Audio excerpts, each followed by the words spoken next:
Today? Well, my name is Andrew Renz. I'm postdoctoral research fellow here at the Internet Governance Lab here at American University. I want to say thank you to the Internet Society of Greater DC for helping us co-host this event, and thank you to all of you for coming. What am I doing? What are we trying to do here this morning? So, which mic? Okay. What are we trying to achieve here today? One of the things we're trying to achieve is make sense of what we mean by governance of the Internet of Things. My background is I've done a lot of work on intellectual property, and intellectual property presents a particular model of governance. Governments negotiate with commercial players internally, nationally, and then they go off and they make an international governance regime through international organizations. When the internet came along and challenged this, it's like, well, we can't do it like this anymore. We had to do something called multi-stakeholderism. We had corporations and non-profits who would be part of this multi-stakeholder process of trying to hash out together how to govern the internet. And then comes the Internet of Things, and it's just this vast cloud of different problems, things which are subject to national and domestic laws, to local laws, which have all kinds of, but which now are also part of the internet in some way. And so we get this plethora of issues. I can't even list them all. Issues around security, issues around privacy and data, issues around intellectual property, issues around liability, issues around surveillance. And so what we expect today is that by the end of today we'll have sorted this all out, we'll know how we're going to govern the Internet of Things, and all of these issues will be resolved. So no, we don't quite anticipate that. What we want to do is explore some of them, grapple more deeply with some of the dynamics of governance, and some of the sort of crucial questions, and see if we can just get a deeper understanding. So without more, I'm going to introduce our first speaker, who is joining us from the UK. And this is Alexandra Deschamps-Sassino. She's an industrial designer, or trained as an industrial designer, and she worked in the UK as the first distributor of the Arduino, which you might have heard of. And she's done a lot of work around using sort of Arduino as a popular open source education tool, and some of that work is now part of the permanent collection of the New York Museum of Modern Art and the London Design Museum. She's been organizing the London Internet of Things meetup since 2011, and since June last year, she's been steering the community effort to build a certification mark for connected products that encourages open source principles, transparency, secure design, and manufacturing transparency. And she's writing a book on smart homes. And without more ado, let's hear Alexandra. So now let's see if we can hear you this time. Can you hear me? Yes. Oh gosh. Okay. Good morning, everyone. Thank you for having me. And thank you to the Internet Governance Lab and Internet Society for having me come and speak about the stuff that we're doing. If you want to sort of connect with me on IoT Watch on Twitter, just do this. I'm based in London, where it is actually a day off today because people are living in a sort of leftovers of religious holidays, and so today's Good Friday, so happy Easter, everyone. What I wanted to talk about is something called the Open Iot Mark. So if you go to iotmark.org, you will find some of the background to what I'll be sharing with you today. I'm going to share with you a little presentation which hopefully will work. Let's see if this works out.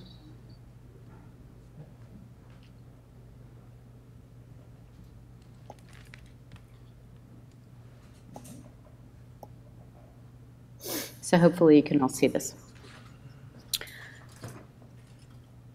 So as Andrew said, my background is actually industrial design and interaction design. I've been working on consumer experiences as well as working with clients who are not working in the consumer side of things, but the industrial side of things. And then recently started asking ourselves some questions within the London community, within the European community, obviously because GDPR is a few weeks away. And this was last June when we started having conversations about what a certification mark might mean for the Internet of Things. I think that we all know, and probably in this room, this is sort of I'm preaching to the converted, but obviously a lot of different things are being connected, which is not to say that all of those things are palatable to the average consumer, but they are available. So for the average person, they might find value in connecting some of these things and not others.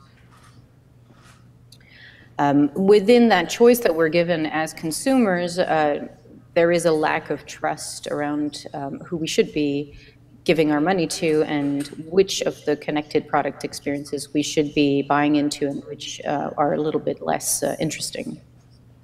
Because ultimately, from a technical standpoint, there's only really 4-ish choices as to how a connected product can exist in the world. And most of these things can be, to a degree, hacked.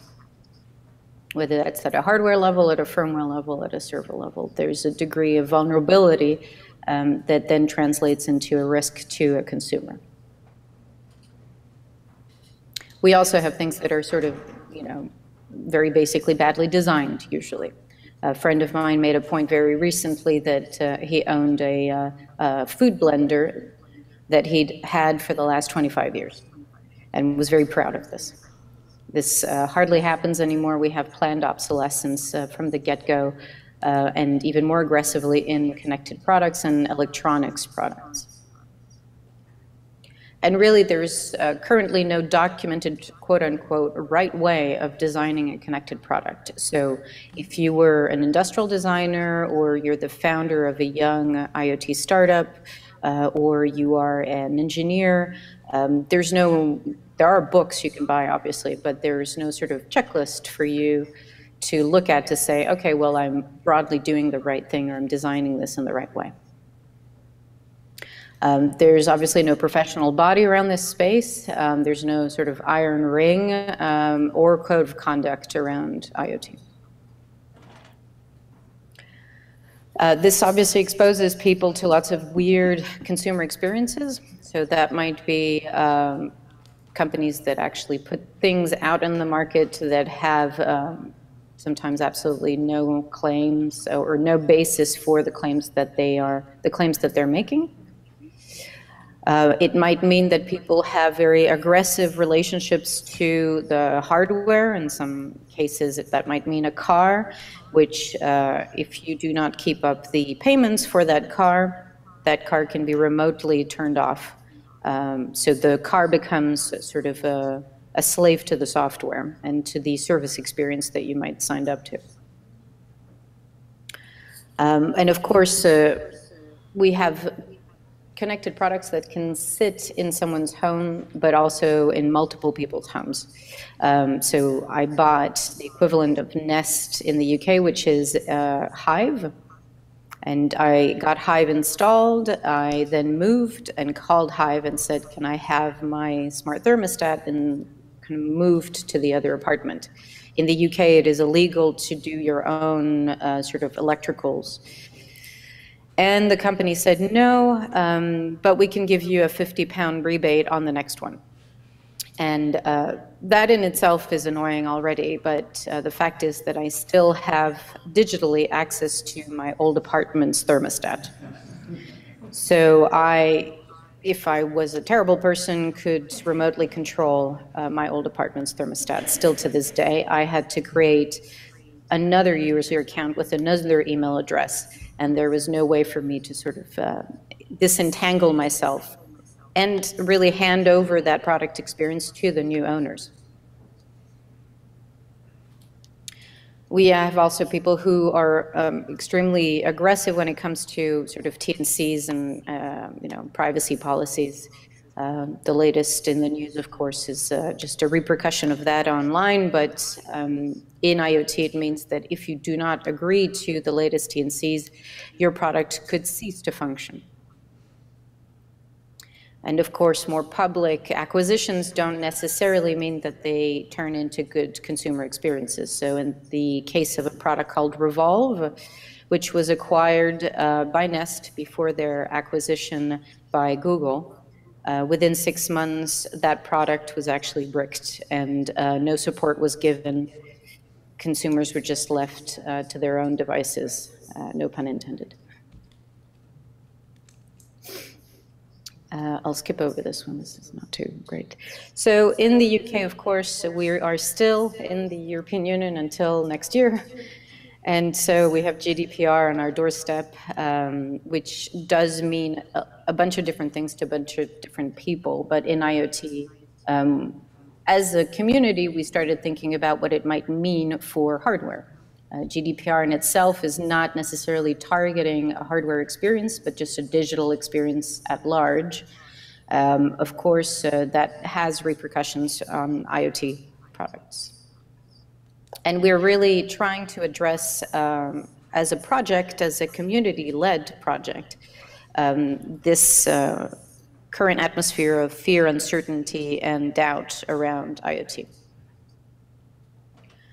This is not the first conversation that practitioners are having around the space. In the last 3 years, I would say, people are starting to have conversations around manifestos and codes of conduct, even before more established bodies like the BSI and others have started looking into this. And so we turned to the model of fair trade, for example. So in the UK, 77% of Britons know how to recognize the fair trade sticker. So they know what it means to buy fair trade chocolate or fair trade products, fair trade coffee. We started asking ourselves, what would that mean for the space of IoT? So we started something called the Open Iot Mark, encouraging ethical development of connected products and really mostly trying to give consumers choice. What's in this? If you go to IoT.org, you'll be redirected to our site, and you will see that we have 33 different principles around privacy, interoperability, openness, data governance, permissions, transparency, security, lifecycle, and provenance. So we're trying to be very horizontal in the things that we look at. We're not just looking at security, but looking at all the different things that can make a better product experience, a better consumer experience, or prevent a really bad one. I think I might just, for sake of time, I might just show you the website.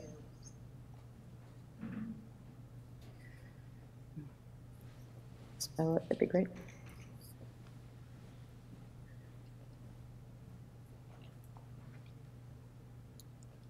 So these 33 principles that you'll find on the front page of the website, I'll just look at these.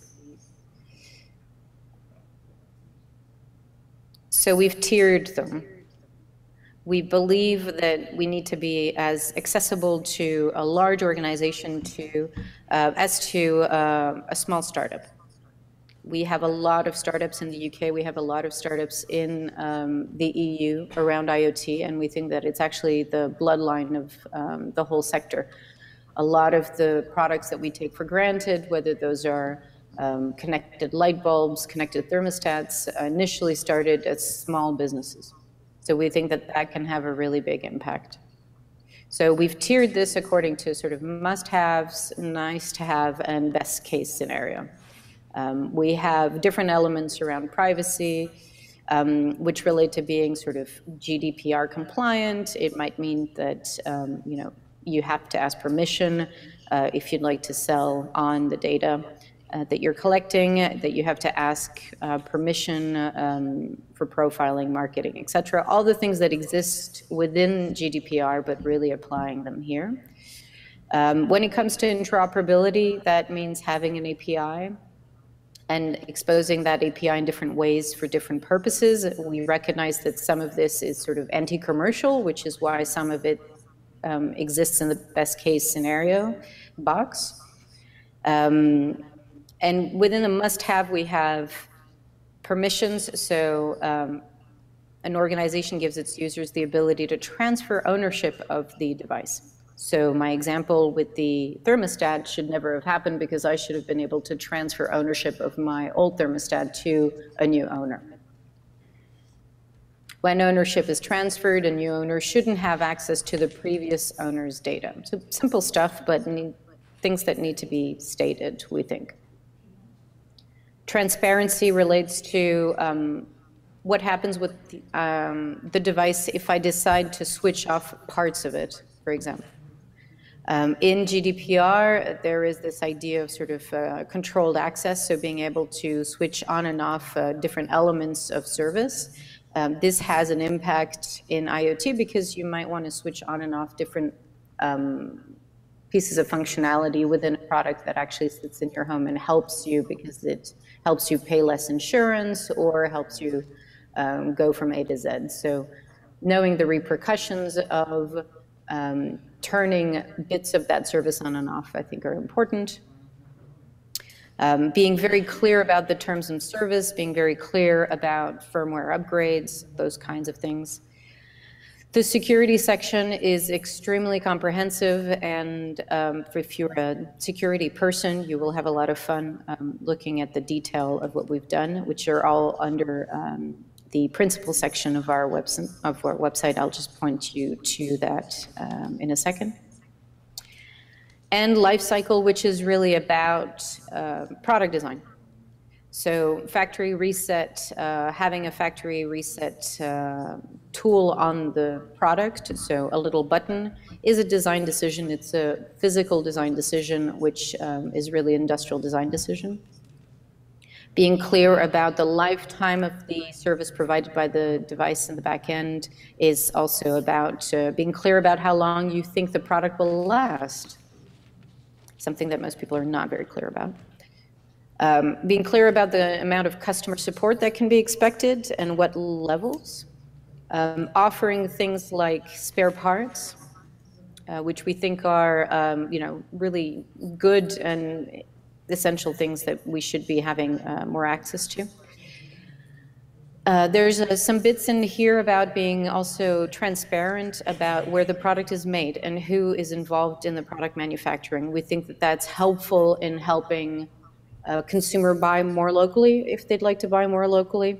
At least having that conversation, having that kind of ingredients list in a way for a consumer product experience. So all of these elements, I won't go through them all, but they are there. We have just published them just on March 9th in this kind of visual way. We're at a state now where we are looking for funding to be able to promote this more globally. And this startup-friendly approach, as well as horizontal approach, we think is very important and is not often the one that is advocated by most standards bodies. They tend to concentrate very deeply on one area, and we think that IoT is worth looking at as more than one area, as a number of different areas that interact. All of this is, we think, very palatable to the average startup. This is something that we think that if a startup hears about very early on, they can do a lot about, and we're just trying to get this the word out as much as possible. I will stop here, I think, because I've kind of run out of time. But again, if you are curious about what we're doing and also kind of willing to engage or willing to have conversations about us, we have a Slack going with this. We have also a newsletter, and we are, again, on iotmark.org. And this is my contact detail if you'd like to speak more.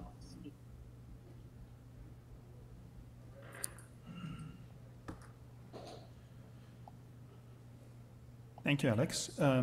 So we're going to be,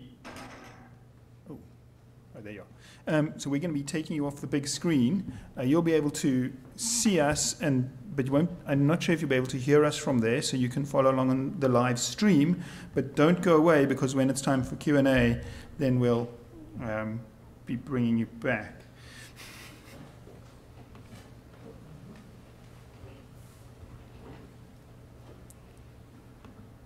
All right. So, next presentation is by Professor Lee, Guanhu Lee, here from the Kogart School. I'm going to give you a very brief introduction. It's really hard to cover such a career, such a busy career as he's had. Originally from Korea, he teaches MBA students here at Kogart, and around digital innovation, digital transformation, including the Internet of Things, digital healthcare, smart governance, business model innovation, software development, agility and complexity, project management. He's consulted for the World Bank. He's consulted for so many big name corporations that I'm not going to list any of them, so don't leave any out, and won numerous awards. And he recently joined the Internet Governance Lab. So this is his first public outing as a faculty fellow of the Internet Governance Lab. And today he's going to talk to us about security issues around the Internet of Things.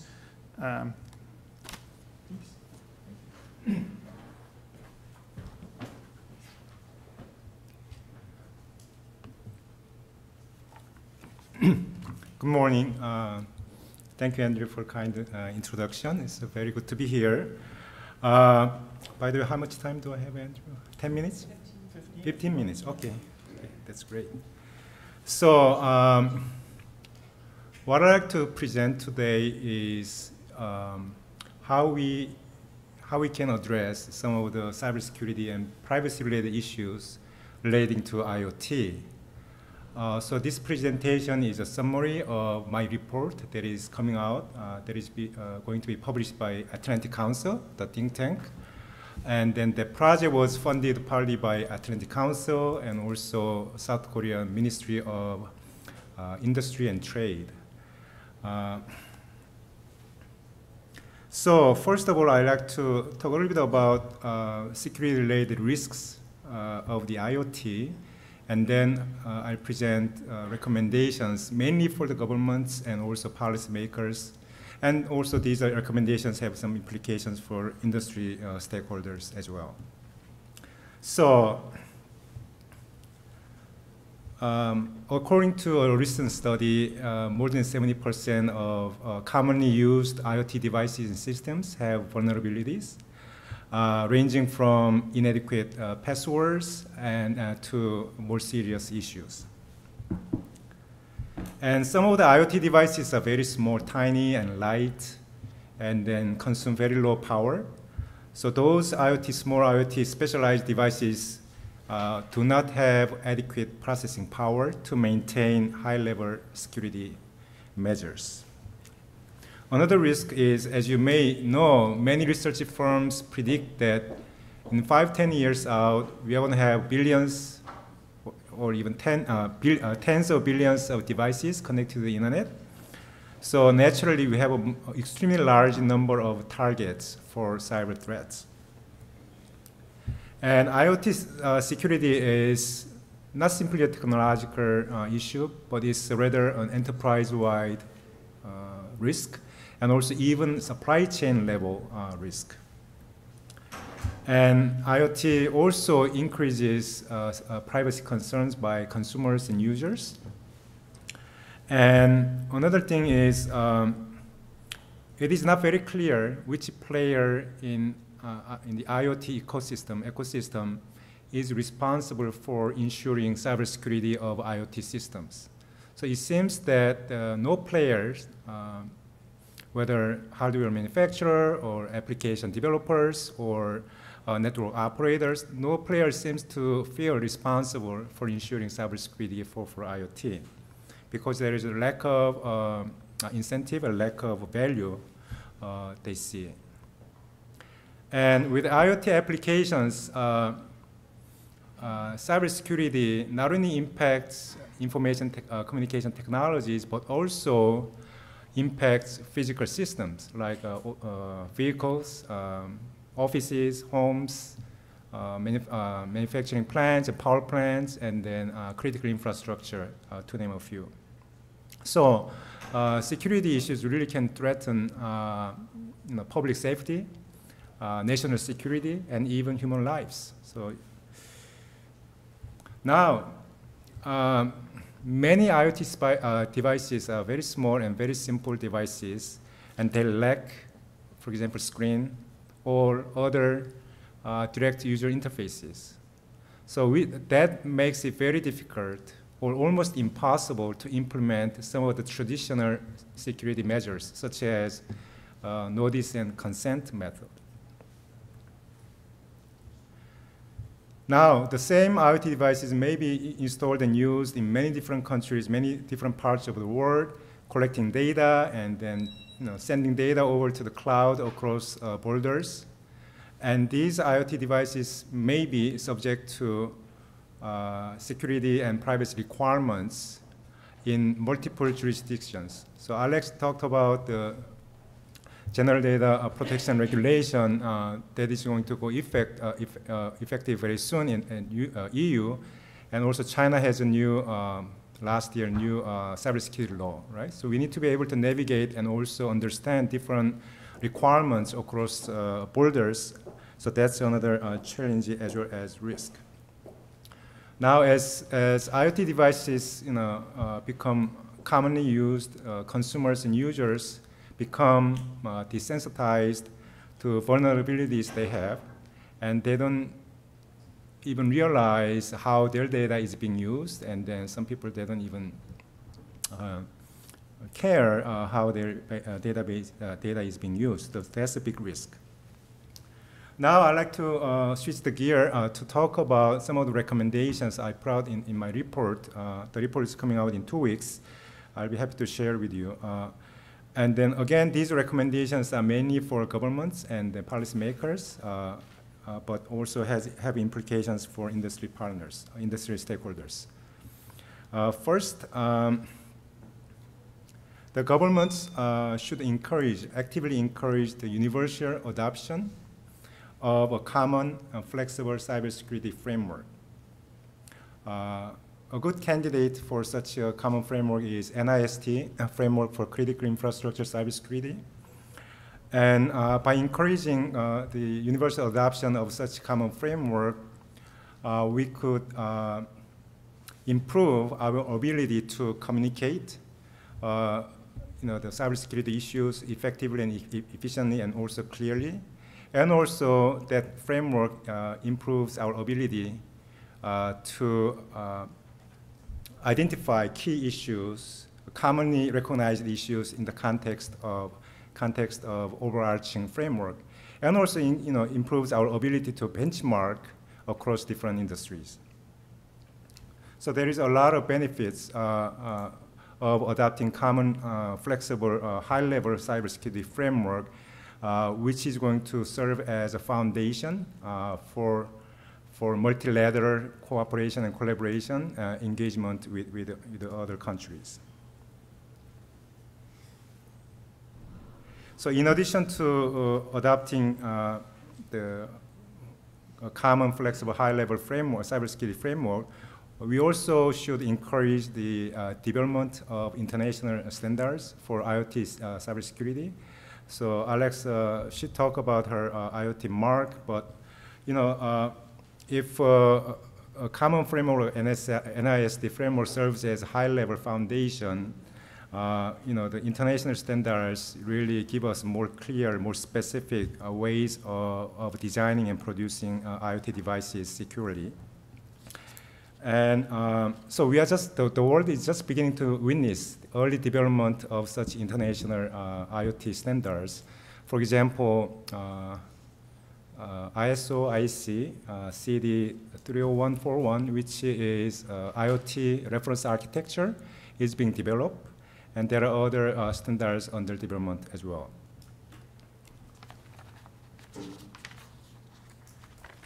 So the standards that are open and transparent not only can enable integration and interoperability of various IoT devices and systems, but also I think these standards can actually increase cybersecurity of IoT by creating an economy scale in cybersecurity solutions. So there will be a bigger market for the cyber solutions, so that the companies who develop technology in cybersecurity area can benefit from large scale of economy. And what's the government role in here? Instead of making decisions on standard by themselves, the government should focus on promoting and facilitating industry efforts to develop international standards. We are still in the early phase of IoT development. So highly structured and then top-down regulations may be too premature and also more hindering than helpful. So we should take a market-driven approach rather than top-down hierarchical approach. And also, I think government should also support some of the researches that identifies most cost-effective cybersecurity measures, because if you identify cost-effective cybersecurity practices, and then companies are likely to adopt those cost-effective practices voluntarily, right?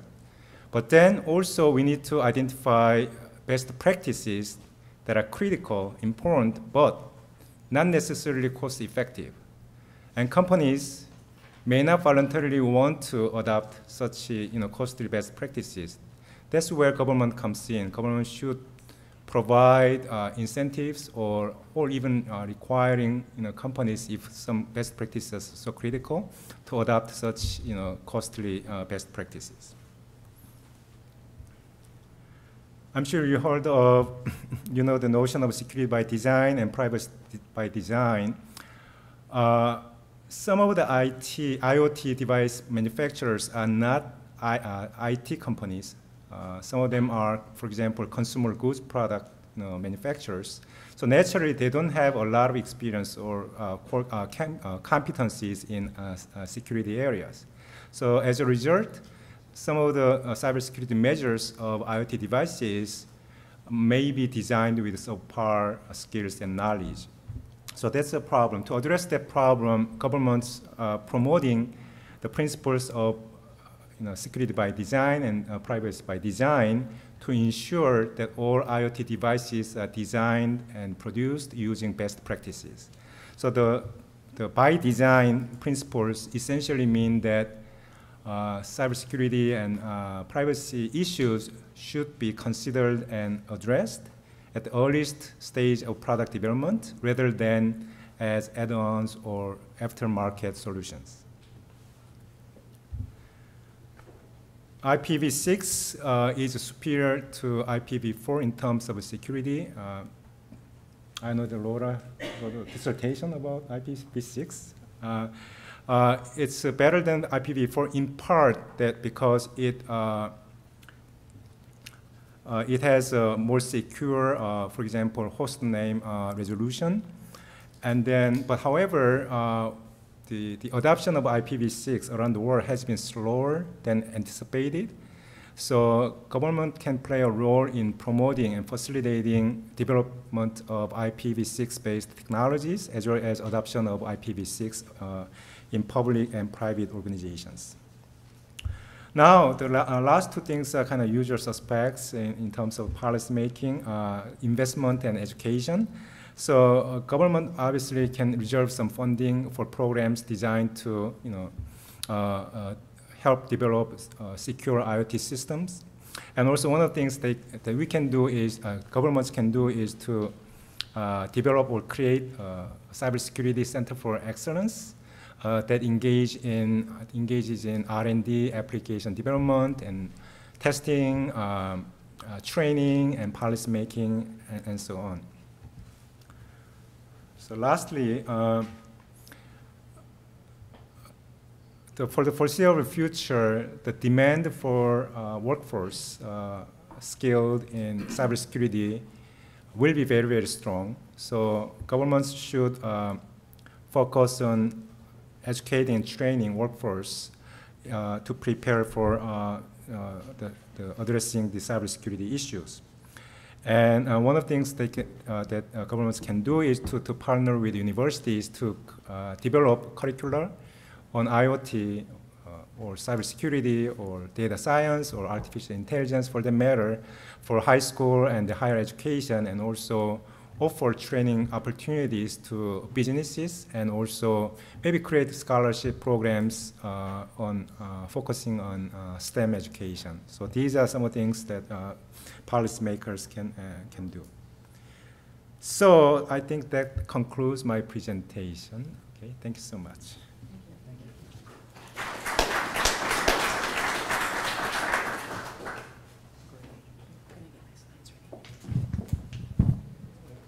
Thank you very much. I'm sure we'll have lots of questions, and we'll deal with them all together for all three speakers. So it seems a little strange that I'm introducing Professor Laura Donatus here at the School of Communications, because she's the person who hired me here. As most of you know, she's a globally recognized Internet governance scholar. She's director of the Internet Governance Lab and a professor here at American University. She's written a number of books. The one I think is most important is the one I wrote a chapter in, Opening Standards. But other people think that protocol politics, the globalization of Internet governance is important. Other people say the fight, the global war for Internet governance is important. So you can choose your favorite. This is a great opportunity for us to congratulate her. She just won the University Faculty Award 2018.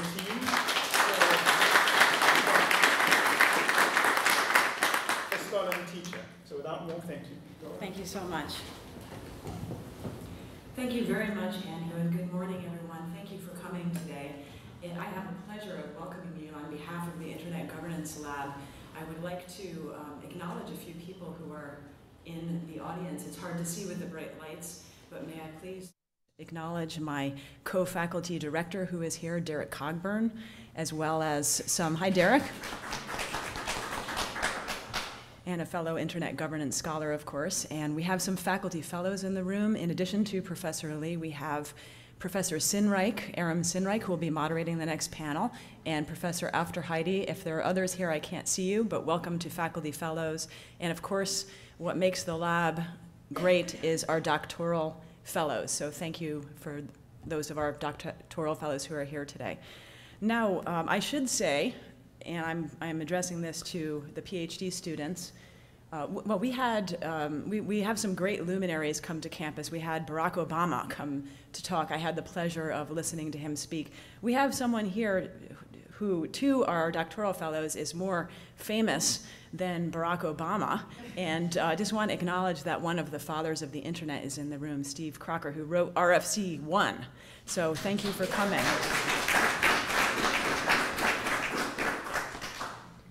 On to the presentation. I'm going to try to set the stage for the rest of the day a little bit, but I first want to describe what I'm currently working on.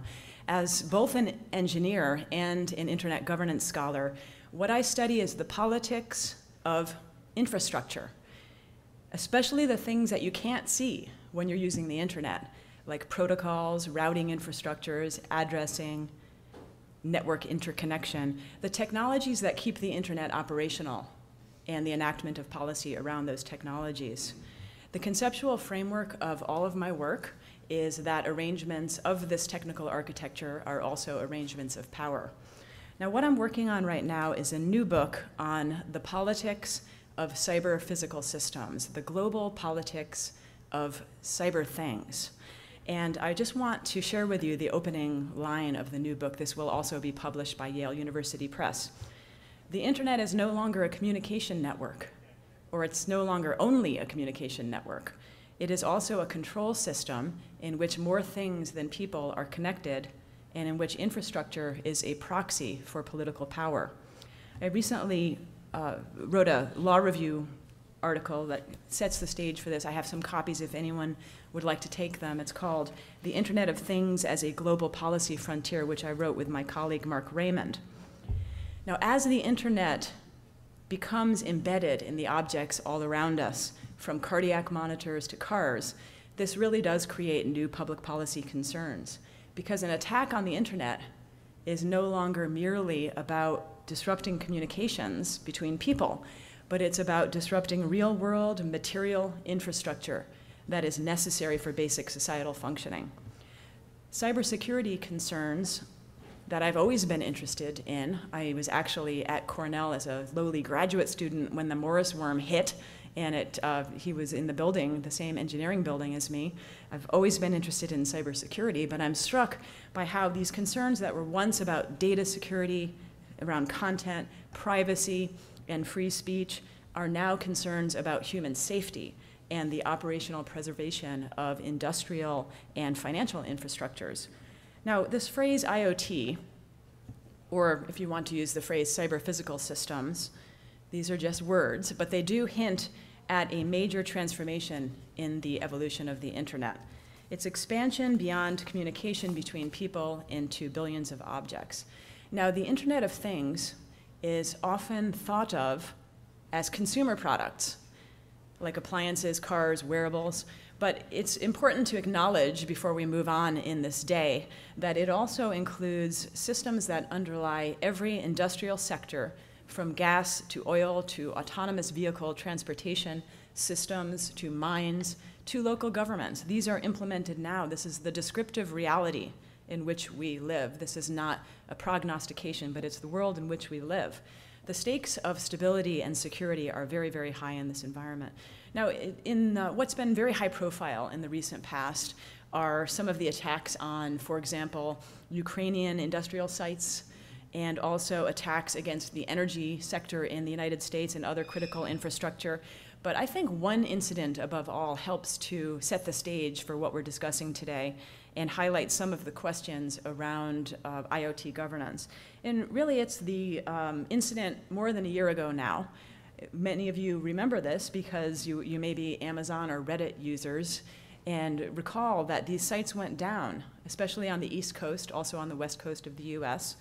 It was caused by a massive DDoS attack, distributed denial of service attack, and it received a great deal of media attention, in part because of the high-profile nature of these sites. But from the standpoint of what I study, that's not what interested me. There were much more alarming characteristics of this. First, the attack targeted not the sites themselves, but part of the underlying infrastructure of the internet, the domain name system, and specifically a company that served as a provider of managed DNS services, resolving queries of names into binary internet addresses.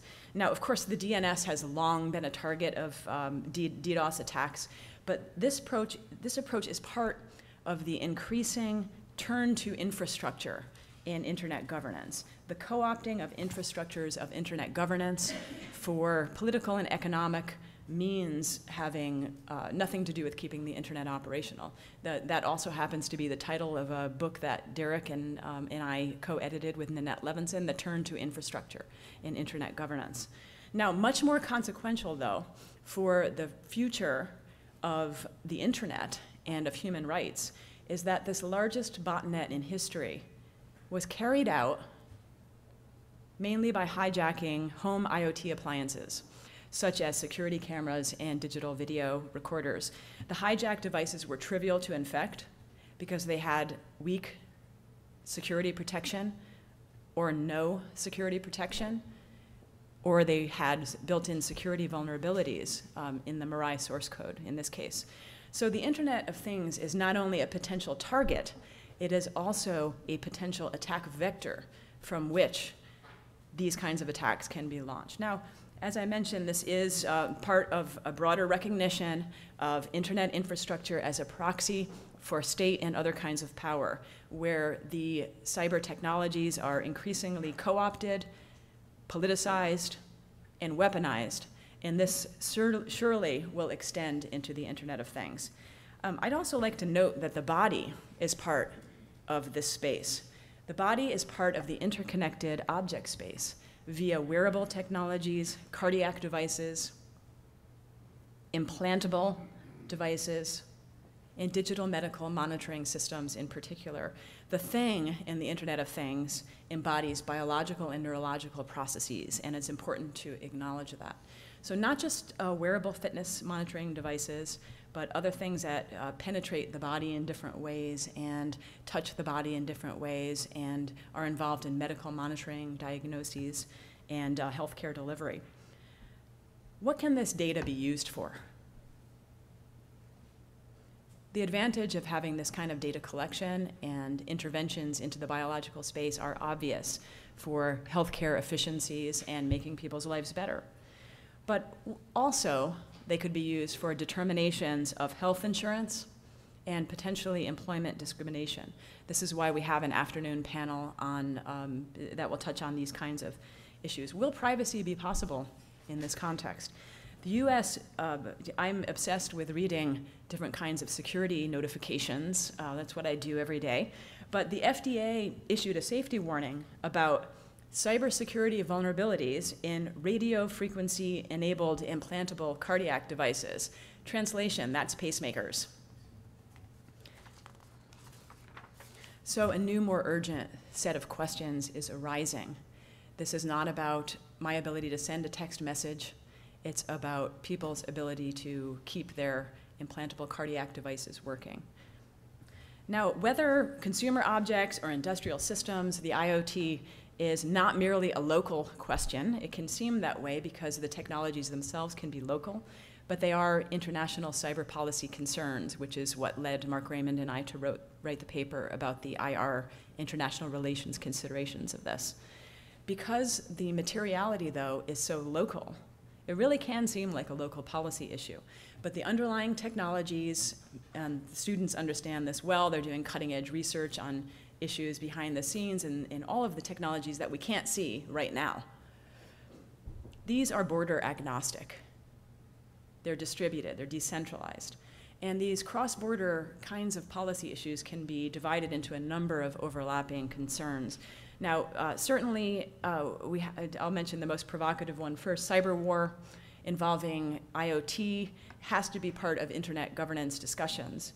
It was once a mantra said in rooms like this over and over again, in fact, I think I might have said it myself once, that no bullets would ever be fired in cyberspace. But we can't say that anymore. The expansion of the internet into real-world, everyday objects, logistical networks, and industrial systems greatly expands the national security threat matrix, the types of foreign intelligence possible, and what counts as cyber offense. This is not an entirely new issue, of course. The 2010 Stuxnet worm targeting Iranian nuclear reactors was certainly an example of this, and the intersection between cyber physical systems. Remember, we're not just talking about consumer appliances, but embedded, digitally embedded cyber objects. Nation-state conflict and these kinds of architectures are entangled. States will continue, it is likely, no matter what we recommend today, to stockpile, develop, use cyber offense capabilities in the event of armed conflict or even without armed conflict.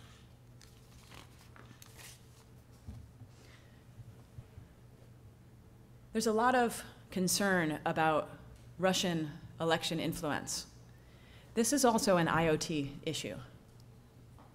Because as connected objects collect more information about individuals' daily routines and consumption patterns, political subversion campaigns can be made more potent when you think about phishing and other kinds of interventions. It becomes more believable. There's also increasing global contention over critical infrastructure resources. Professor Lee already mentioned some of these, including IPv6, but I would add spectrum and bandwidth capability and other kinds of identifiers. These are the new oil. They're the resources that are necessary in order to have the scale of cyber-physical systems. So it's very important to remember these kinds of critical internet resources and how they enable, not take them for granted, but describe how they enable these technologies to unfold. So that's a huge subject in and of itself. I will also mention that human safety and security is an important internet governance issue now. I'm writing a bit in my new book about the intersections between internet governance and environmental policy. And I won't speak about that today, but it's entering new kinds of policy terrains where you can't separate the cyber from the physical world anymore. And there, of course, are global competition tensions happening right now. I thank you, Andrew, for mentioning the book Opening Standards. I've long been an advocate of open standards and have a book by that title.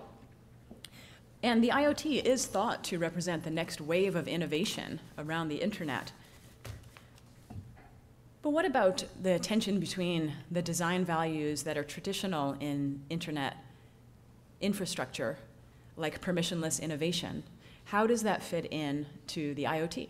We'll have a panel next that looks at the tension between the precautionary principle and permissionless innovation and some of those issues.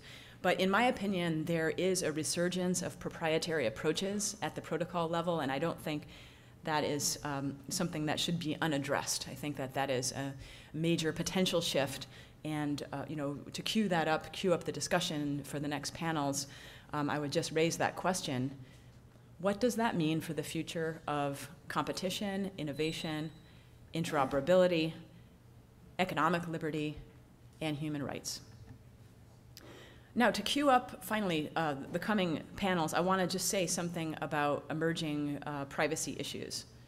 The IoT pushes privacy issues far beyond personal communication and content exchanged between humans and metadata around that content to the more pervasive spheres of everything we do in our homes, in our jobs, in public places. So privacy becomes very much more complicated.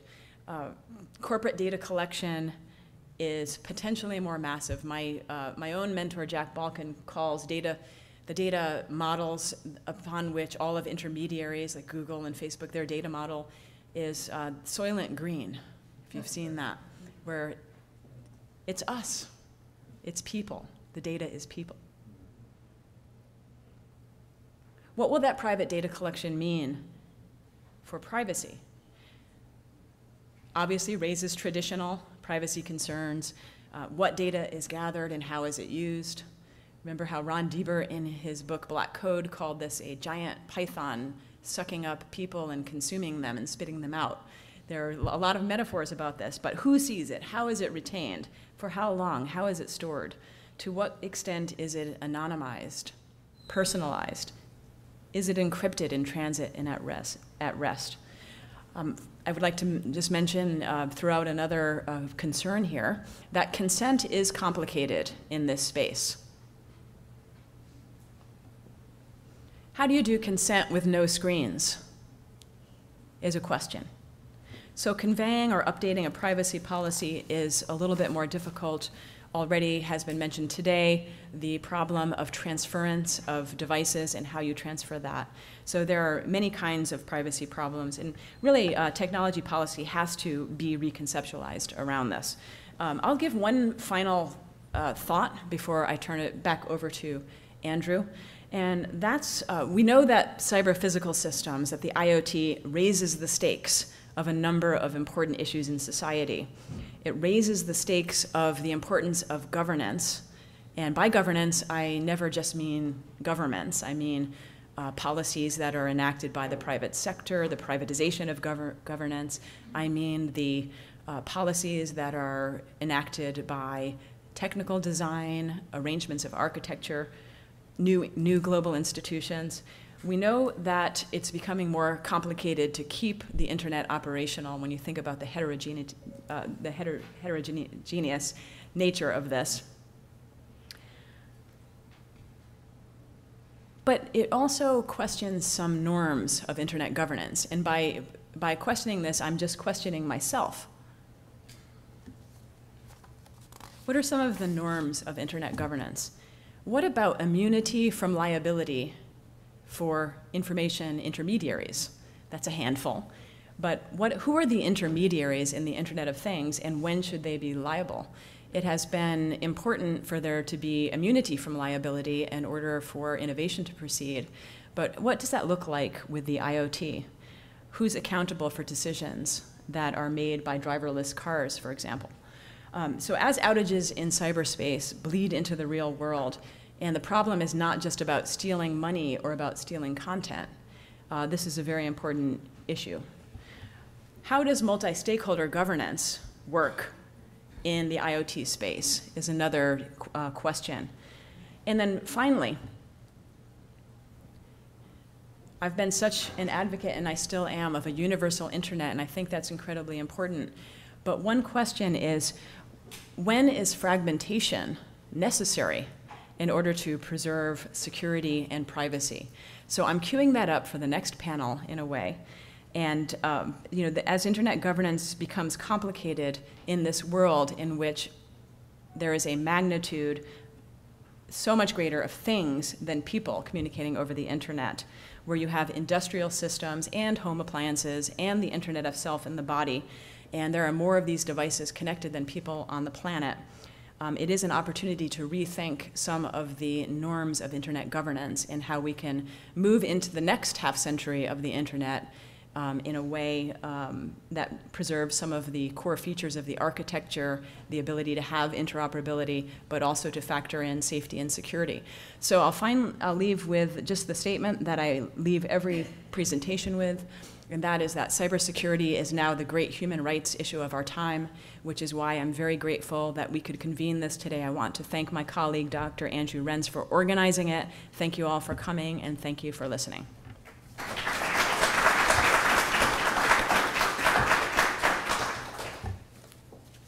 So we're going to start with an opportunity to direct questions or comments just to Alex, because after that she's going to have to leave us.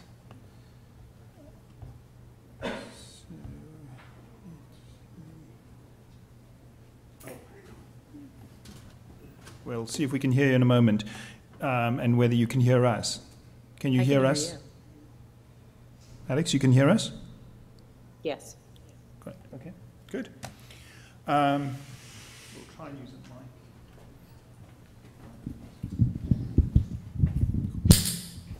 All right. Just for Alex, questions, comments? Can I ask you?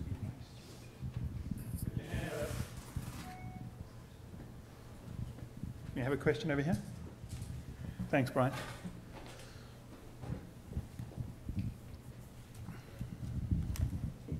Thanks for your presentation. My name is Li Yang. I think all those points you mentioned is very important, but the most important of all is somebody hacking or do all those things against not just individual and not just their property or as account, but they are related to a fraudulent criminal network.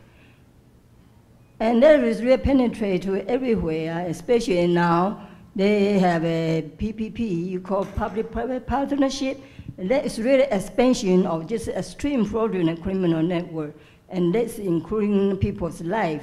So I really think, how do you have a good strategy to fight against those fraudulent criminal networks? That is really most important among all.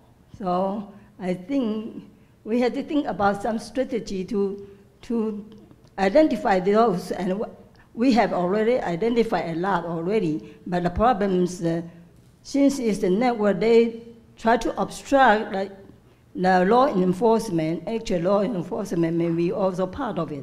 Okay, so perhaps we can phrase that as, is the initiative that you're working on, the certification mark, is it, do you perceive it, Alex, as part of a strategy, or do you perceive that that's somebody else's responsibility? Sorry, a strategy for what? Essentially, if I understood the question, it was around law enforcement, and the concern wasn't about individuals losing control of their data or control of their devices, but that that loss of control could be part of or feed into organized crime. And so that was the concern expressed in the question. And I added my own question, which is, do you think that's your responsibility, or what part do you think the mark would play in this? Well, I think that actively, I mean, I think that the lack of security and good design actively helps organized crime now. So the lack thereof of good policy, good and ethical design is already a problem. And so I think that if we are going to work towards better design, design that, yes, is interoperable, but is, you know, security by design and all the things that we know are good, then I think it actually reduces the risk from a legal perspective. It creates lots of opportunities, I think, for consumers to actually control what happens to their data in ways that are not currently available. And I think that that makes law enforcement harder, possibly, especially when law enforcement might mean having access to people's data without their consent right now. So I think that you could see it as a risk. I think it's a lesser risk than what we have right now in the world we exist in right now. Do you have time for one more question? I've got plenty. Yeah. Okay, so one question for Alex, and then we'll. So, great. And introduce yourself. Yes, please, and your affiliation, if you're willing. Hi, I'm Carl Herkenroder with Communications Daily. I was curious if you're familiar with Senator Markey's legislation, because I think the legislation tries to accomplish the same thing, a certification process. I was curious if to you it looks like effective legislation or if anything's missing. Sorry, this is which state or where? It's federal. Senator Ed Markey, and then in the House, I think it's Ted Lieu. So in the U.S., yeah, Alex. In the Right. U.S., yeah. I'm not familiar with that. I will have a look at it. We're definitely aiming at something that is palatable and cheap to implement for small organizations. So whenever I kind of hear of competing certification mark efforts, they tend to be more narrow in their approach, and they tend to be extremely expensive to implement. They're often underwritten by test houses that will charge tens of thousands of dollars for someone to get the certification, and I think that's a barrier. But I will have a look at that. If someone wants to email me that piece of legislation, that would be great. So I have a question, which is, do you think that this mark could be made self-certifying? This is part of the discussion we're having at the minute. I think there's an aspect to which we will also possibly play with such an open approach that it's not even about verification at all. This is ongoing discussion right now, but there has definitely been conversations about a verified as well as a self-verified process. And this is an open process, so anybody who's interested in the room can join our conversations on Slack. The link is on iotmark.org. Okay, so thank you very much. We're going to be taking in-room questions now, so you might still be seeing and hearing what's going on, but thank you very much for your participation. We much appreciate it.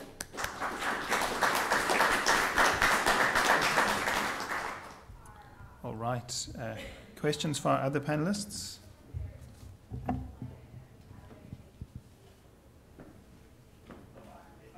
I always have questions.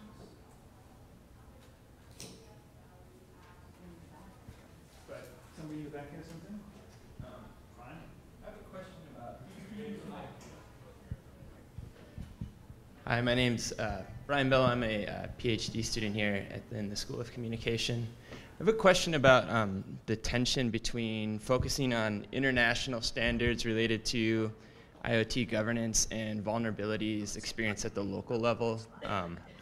Most recently, the attack in Atlanta that had pretty profound reach.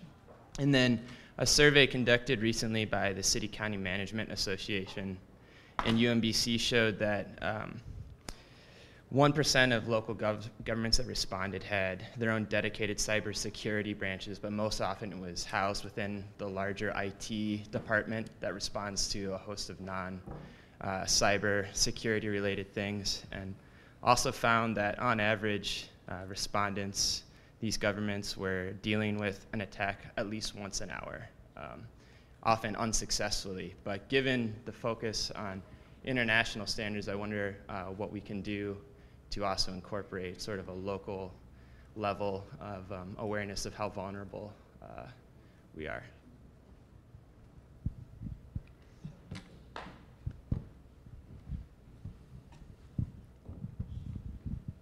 Hi, Brian. Is this mic on? Okay. Let me first say, tying it to one of the previous questions, that it may not be a perfect analogy to describe attacks by networks of, like criminal actors, right? The threat is so much more diffuse than that. It's so much more diversified. It's so much more complicated. For example, you may have seen that the Department of Justice announced the guilty pleas in the case of the Mirai botnet, which took down which used the IoT devices, infiltrated them, and then executed a distributed denial of service attack. This was an international attack. It was distributed around the world. But Brian, can you tell me who was charged in this? I don't know if you've seen that. It was 3 young college students who had developed the botnet you could read the DOJ announcement about it. They had developed it primarily as a way to strategize and win in Minecraft. Their botnet made it to the dark web, and I don't know the details of it from there, but somehow or other it got out in the open. Now this is an example of the local is global. The tension that you describe is exactly right. But I would challenge some of the suppositions that have already been suggested here. I don't think we have international standards yet for security. I think that's a work in progress. I don't think we have them where there are developing standards, especially between governments. They're norms, they don't have a lot of teeth. And a lot of the governments that subscribe to these actually have poor track records in terms of enacting cybersecurity attacks and in stockpiling zero-day exploits, for example. So this is something that requires a great deal more attention, and I'll just say I don't think it's right when you think about the stakes of what a cybersecurity breach can enact now. In taking down a hospital, I don't think that I think the time has come and gone when it should be okay for a government to stockpile knowledge of a vulnerability in these core systems. So we have to raise the stakes of cybersecurity, and while recognizing that the local is global, and it's very difficult to distinguish between the local and the global. You can see that with the GDPR, that's something hot on the burner right now. A regulation in the European Union is affecting things like the WHOIS system and the DNS, and affecting what Google does in the US. That's an example of a global policy being a concern that far transcends the borders of where that policy is, in the same way that local technologies and the insecurities that they can have can affect global policy and global human rights. Because when someone comes home from the hospital with a new baby, they set up the baby monitor, they're very nervous. The last thing they're going to do is put a password on that thing and be concerned about security. That baby monitor can then be exploited and hack a server in Syria. So the global is local. Can I just quickly? Okay, so if I may add to that.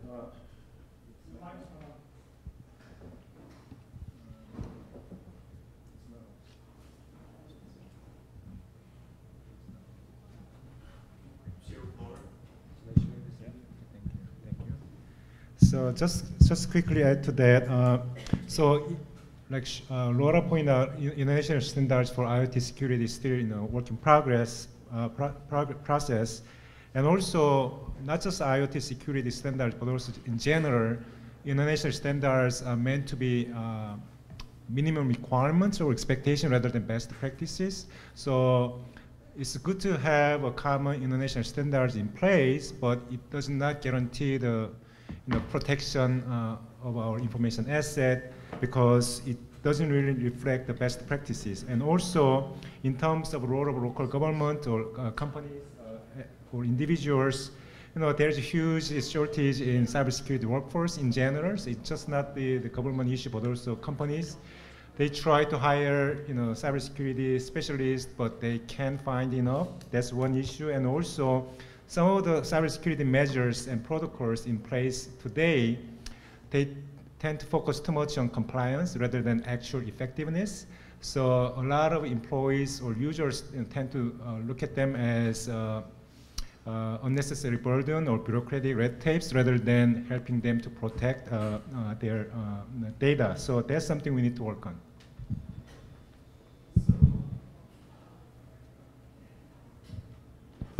So I think I have the luxury of the last question. And so this is a question for both Guan Ho and for Laura. So I think you guys know I'm very interested in international regimes. And so Laura said that we're not making much progress yet on sort of a global legal framework. So I wonder if the two of you could just think a little bit about where we are with the NIST cybersecurity standards and the cybersecurity framework in terms of alignment with the GPRD. Do you see any potential for alignment between this major U.S. global cybersecurity framework and the emerging GPRD? And that's just going to be our last question, our last response. So we can try and keep, if not on time, close to it. Well, okay. Can you hear me? Yes. Okay. Well, I don't know if I can speak to the question completely, but what I know about the NIST framework globally is that increasingly more countries are adopting or considering adopting NIST framework, whether as entirely or with some customization and modification. For example, Israel is adopting NIST framework with some modifications, and then some of the European countries such as France, they are also considering adopting NIST framework. So we are going to see more and more countries joining US and other countries in adopting NIST framework. Having said that, I still have to look at how that is going to be aligned with EU's new GDPR. So that's something I need to do. All right. Thank you very much. That concludes this panel. We have time for coffee, but I'd like to keep this coffee break, which originally was planned to be, I think it was 20 minutes long, 5 minutes long, to make up for this morning.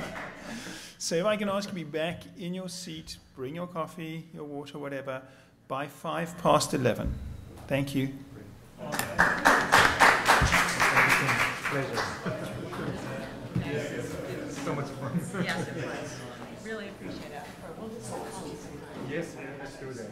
When you're okay.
try it out.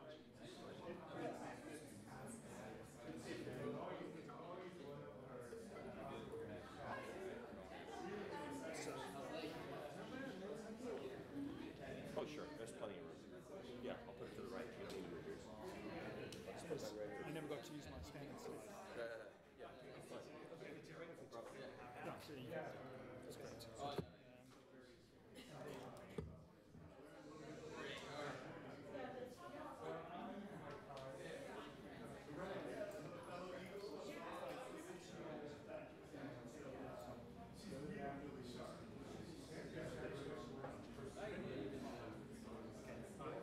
Okay, I'll give it to you now, Brian. Let me just tell you guys. Okay, so it's called program 28. Okay. And then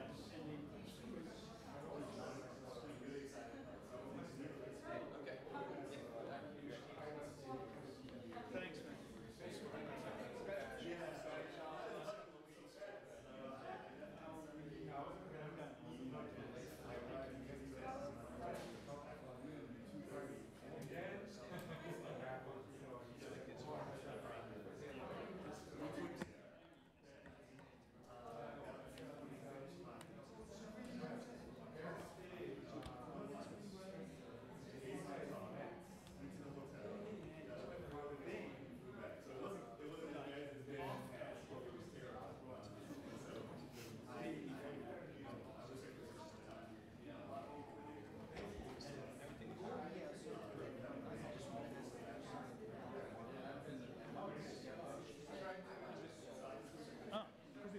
What's up, man?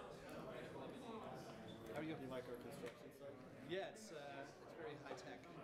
Hey, is this you? No. Is this you? Yes. Are you? Do you know? This isn't. Do you know who this is? I think it's Andrew. Is Andrew going? Are they going before you? No. But our speakers, the next panel is going to be me. I don't need the screen. Okay. 2 speakers, I believe, each with their own laptops. So they're each going to have their own. Bring them up to the podium and present it. So panel and then speakers? No. Panel is the speakers. I'm gonna just introduce myself, then introduce them one by one, and they're each going to do their presentations. Cool. Do you know who the first person you're introducing is? Yes, it is in Adam Theater. He, I think, is outside. Oh no, he's right back there. Hi, Adam. Can I see you for a minute? Thanks. Adam Theater, please come to the podium. Exactly. How's life, man? Good. It's really good because I'm here today because I really want to do it. Yeah, this is a great one. You needed to. Somehow I needed to go. Well, we're talking about, trying to instantiate some of these things more. Yeah. Sorry. In the room. Continue to poke my head in. Exactly. Jeffrey Madison, director of SOC, and I need to see your computer. Are you not using the internet? No. Oh, all right, okay. Then you may go back to enjoying your cool best. Okay. All right, thank you.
All right, welcome back. I'm really excited about this panel, and in the interest of time, I'm just going to read the bio of our first presenter, Adam Thier. He is I should introduce myself. I'm Aram Sinreich. I'm a fellow at the Internet Governance Lab and the director of the Communication Studies program here at SOC. Excuse me. Adam Thier is a senior research fellow with the Technology Policy Program at Mercatus Center at George Mason University. He specializes in technology, media, internet, and free speech policies with a particular focus on online safety and digital privacy. His writings have appeared in the Wall Street Journal, The Economist, The Washington Post, The Atlantic, and Forbes, and he has appeared on national television and radio. Thier is a frequent guest lecturer and has testified numerous times on Capitol Hill. His latest book is Permissionless Innovation, the continuing case for comprehensive technological freedom. He contributes to the Technology Liberation Front, a leading tech policy blog. Take it away, Adam.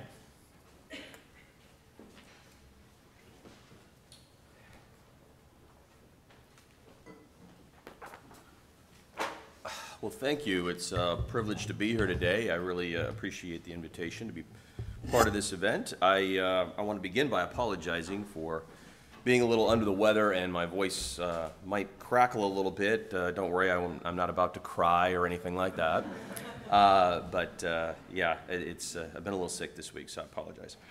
So I've been asked to say a few words to begin in terms of high-level framing about overarching governance of the Internet of Things and how different sort of warring political philosophies or visions or paradigms might affect how we think about Internet of Things governance and technological governance more broadly going forward. And specifically to talk about how this sort of conflict visions between the so-called permissionless innovation vision and the precautionary principle tend to play out in tech policy debates and how we might see it or are already seeing it play out for the Internet of Things. So I want to begin by pointing out that even though I've written a book with the name Permissionless Innovation in the title, I take no credit for coining that term. In fact, it's hard to know exactly who to attribute it to. I've not been able to determine that through a lot of research. But the phrase is sometimes attributed to Rear Admiral Grace Hopper, a computer scientist who served in the U.S. Navy for many years. And she once famously argued that, quote, "It is easier to ask for forgiveness than it is to get permission," in response to a question about how it is she made it in a giant bureaucracy like the U.S. Navy as a computer scientist for so many decades. She had to bend some rules and basically try to again, ask for forgiveness rather than get permission to get things done. Now, Hopper's law, as it came to be known in engineering circles, is probably the most concise articulation of the general idea of permissionless innovation. But Hopper herself did not appear to have ever used the term permissionless innovation anywhere. And it's also not clear she was applying it to technological governance or public policy debates, but rather speaking about it in a more generic way, about just a sort of way to get things done within a large institution, and namely the Navy. Now today, however, we often hear the term permissionless innovation thrown around more generally in discussions about emerging technology policy. But unfortunately, the scholars and advocates of the idea of permissionless innovation who've suggested it should be a governing lodestar for various technology policies don't always define what they mean by the term. None of them seem to be suggesting, however, that permissionless innovation is somehow synonymous with anarchy or no rules or anything like that. To the contrary, most of them, as I found, tend to not even advocate abolishing too many laws or regulations or agencies. Instead, it seems to be the case that most of the defenders of permissionless innovation are using the term as a sort of shorthand when they really mean to say something like, well, let's give innovation a little bit more breathing room in this space, or just don't rush to regulate this new technology. And that's generally consistent with my own articulation of the term, which goes as follows as I define it in my book. Quote, "Permissionless innovation refers to the notion that experimentation with new technologies and business models should generally be permitted by default, unless a compelling case can be made that a new invention will bring serious harm to society The innovation should be allowed to continue unabated, and problems, if they develop at all, can be addressed later. Now, framing the term in that fashion makes it clear, as it pertains to technological governance, that permissionless innovation really comes down to setting our public policy defaults closer to green lights rather than red lights to begin every new technology policy discussion. It switches the burden of proof, if you will, to the opponents of technological change by asserting 5 things. First, that technological innovation is an important determinant, if not the most important determinant, of long-term human well-being. Second, that there is a real value to learning through continued trial and error experimentation and ongoing adaptation to technological change. Third, that constraints on new innovation should be the last resort, not a first, and that innovation should be generally innocent until proven guilty. Fourth, as regulatory interventions are considered, policy should be based on evidence of concrete potential harm and not fear of worst-case hypotheticals. And then fifth and finally, where policy interventions are deemed necessary, flexible bottom-up solutions of a more ex-post or responsive variety are generally preferred to rigid top-down controls of an ex-ante or anticipatory nature. Now, at least on the surface, that sort of governance vision for the IoT stands in stark contrast to what is sometimes called the precautionary principle as the basis or the basic default in tech policy debates or other debates.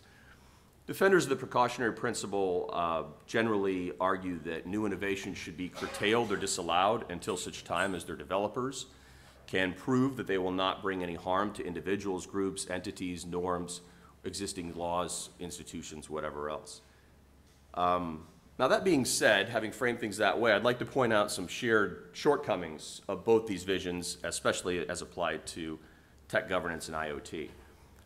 First, as it pertains to attempts, as is the case with attempts to define permissionless innovation, defining the precautionary principle is difficult, and it's not always as rigid or black and white as some of the critics suggest. There are as many flavors of the precautionary principle as there are ice cream. And indeed, this has been why many people have criticized precautionary principle as a default in technology policy debates, because it often doesn't give us very clear guidance for exactly how and when to apply anticipatory prophylactic types of constraints, and then how to evaluate the trade-offs associated with precaution. This points to a second and deeper underlying problem faced by advocates of both precautionary measures and permissionless innovation, which is our collective ongoing inability to craft widely shared definitions of what we believe constitutes technological harm in various contexts. This is certainly not to suggest that no attempt has been made to do so. There is a voluminous literature on how to define technological harm. It's simply to say we don't seem to be any closer to finding concrete agreement about how and where to draw these lines, especially in the United States, in contrast to, say, Europe and other countries and continents. Of course, let's not kid ourselves. This is a challenging task when we get down to defining harms, because it's hard to find bright line answers to the questions when context is always shifting and meanings are constantly evolving. And that's particularly challenging as we debate what constitutes responsible innovation or socially desirable innovation for purposes of optimizing Internet of Things policy. So where does that leave us with regards to the future of IoT governance? I'm talking pretty abstract. Let's get a little bit more concrete. Well, first, I think we can all agree, regardless of our philosophical priors, that we must continue to try to refine and improve our risk analysis tools and to try to figure out how to make better determinations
and also the NTIA in the United States, but plenty of other agencies have undertaken some sort of soft law process related to the IoT, including NHTSA, the FDA, the FAA, and many others. These soft law efforts they have undertaken have focused on a variety of things. I'll just check a few boxes on the kind of things that they've discussed. How and where to build in or bake in privacy by design, security by design, or safety by design.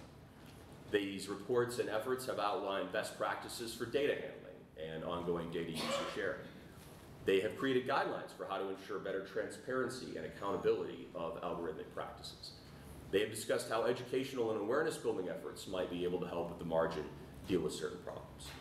They have also outlined the many laws and regulations that are already on the books that might affect the future of the Internet of Things, including not only very specific targeted statutes, but also the very sweeping powers that the Federal Trade Commission has using its unfair and deceptive practices authority to police ongoing efforts or practices in the IoT world. These reports have also outlined how state attorneys general and state consumer protection bodies have been active or could be more active in this space. These efforts have also explained how existing common law remedies can help potentially solve certain problems, including existing privacy torts or products liability law, product defects law, and so on. And finally, these reports have outlined how ongoing stakeholder collaboration will be essential to helping keep pace with these fast-moving technologies and finding ways to adapt as new circumstances and problems develop. Now, on that point, I want to briefly note that the Internet Society has an exciting new project underway called the Collaborative Governance Project. This aims to formalize these soft law processes and even help convene more of them and provide expert guidance or advice for how to successfully run them. It would even help train people for how to better run collaborative multi-stakeholder efforts to achieve better collaborative governance for emerging technology, including the IoT. That Internet Society effort's being led by Larry Strickling, who is the former head of the NTIA, and who is a leading expert on these multi-stakeholder efforts and processes. Now, let's be clear about a few things in closing that are uncomfortable about the age of soft law and multi-stakeholderism for the Internet of Things and other technology sectors. I think it's safe to say that many of those who were involved in these processes throughout the Obama years and continuing on, who generally favored a more precautionary or anticipatory regulatory approach to governing the IoT, would have preferred to start with hard law solutions of some sort and then maybe use multi-stakeholderism or soft law as a backstop, if at all. I'm equally certain that those who are in the room, who were innovators, who preferred more of a permissionless type of approach, were equally uncomfortable with the idea of coming to the table and having to deal with these processes and to try to make informal agreements when it wasn't entirely clear what the law or governance really even meant or how it would be enforceable. But at the end of the day, for the most part, all sides did come to the table. They did work together. They tried in a good faith way to make an effort to come to some sort of rough consensus for how to govern the Internet of Things and these other emerging technology sectors. They came up with informal guidelines. They came up with best practices. They came up with a variety of specific approaches and recommendations. And they even got a lot of sign-off from a lot of the players in these various affected industries and sectors. Now, plenty of questions remain about these processes, even if we were reluctantly coming to see that all roads lead to some sort of soft law multi-stakeholder future for the Internet of Things. And the irony is that you'll find plenty of defenders of both permissionless innovation and precaution who will quite often be raising very similar concerns regarding transparency, accountability, and enforceability of these soft law processes or multi-stakeholder efforts. But I'm inclined to believe that no matter where you sit along that spectrum of permissionless innovation versus precautionary principle thinking, and no matter what your reservations might be to a world where we move into this sort of messy governance processes for emerging tech like IoT, that I'm more convinced than ever that this is the future, and the future is now. We are living through it right now, and much as Churchill said of democracy being the worst form of all government except all those that have been tried from time to time, I think we are well on our way to a world in which soft law and multi-stakeholderism is the worst form of technological governance, except all the others that have been tried before. In closing, I'll just say this. It's a pragmatic point and one that often gets people quite angry, but I'm going to say it, which is that even if you don't buy what I'm saying, and believe me, a lot of people don't, that soft law and multi-stakeholderism there's a certain method to the madness, I'm going to suggest that you don't have any choice. That the reality of the pacing problem and the so-called Collingridge dilemma is now gripping our world and not going to let go. The pacing problem being the idea that essentially technology evolves exponentially, policy evolves incrementally, and the gap between them is growing each and every year. And you have on top of that the problem of legislative processes that just simply cannot keep up. You have so-called demosclerosis setting in, where you basically have an inability to legislate on fast-paced, fast-moving sectors and issues. As soon as a bill is introduced, it's almost immediately outdated and something else surpasses it as a concern. So very little is getting done whether you like it or not. And that's not something that's easy for many of us to accept, whether you prefer more regulation or more deregulation. You're not going to get either. We have to understand that. And so we're seeing this breakdown or twilight of hard law for technological governance and the emergence of these soft law governance mechanisms to fill these gaps. The question is, do we want to get anything done? We probably won't get done what we all want to get done from our various perspectives, but some sort of soft law or multi-stakeholder approach probably will be the only answer given these new realities of our modern world. Thank you very much.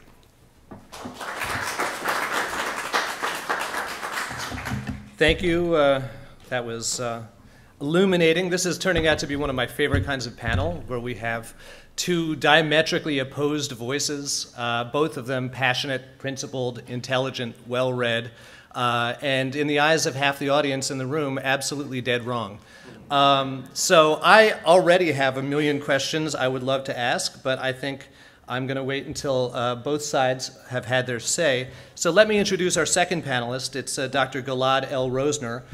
He's a privacy and information policy researcher and founder of the IoT Privacy Forum. Dr. Rosner's broader work focuses on identity management, US and EU privacy and data protection regimes, and online trust. His research has been used by the UK House of Commons Science and Technology Committee report on responsible use of data, and he is a featured expert on the BBC and O'Reilly. Dr. Rosner's 20-year IT career has spanned ID management technologies, digital media, automation, and telecommunications.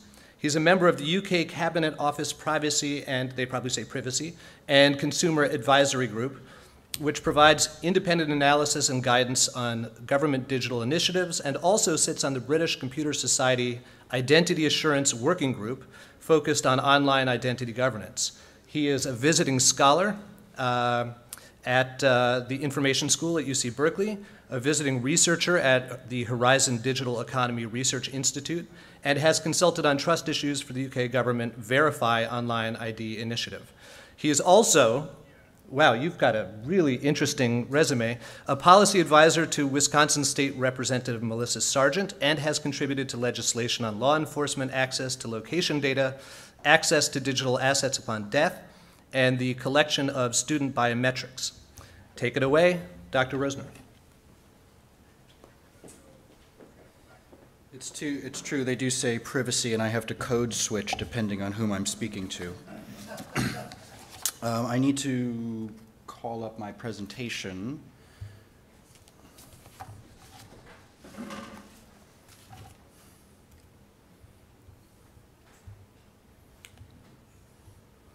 Which is yours? It says, that's, no, was on the desktop. That's it, yeah. Okay. Voila.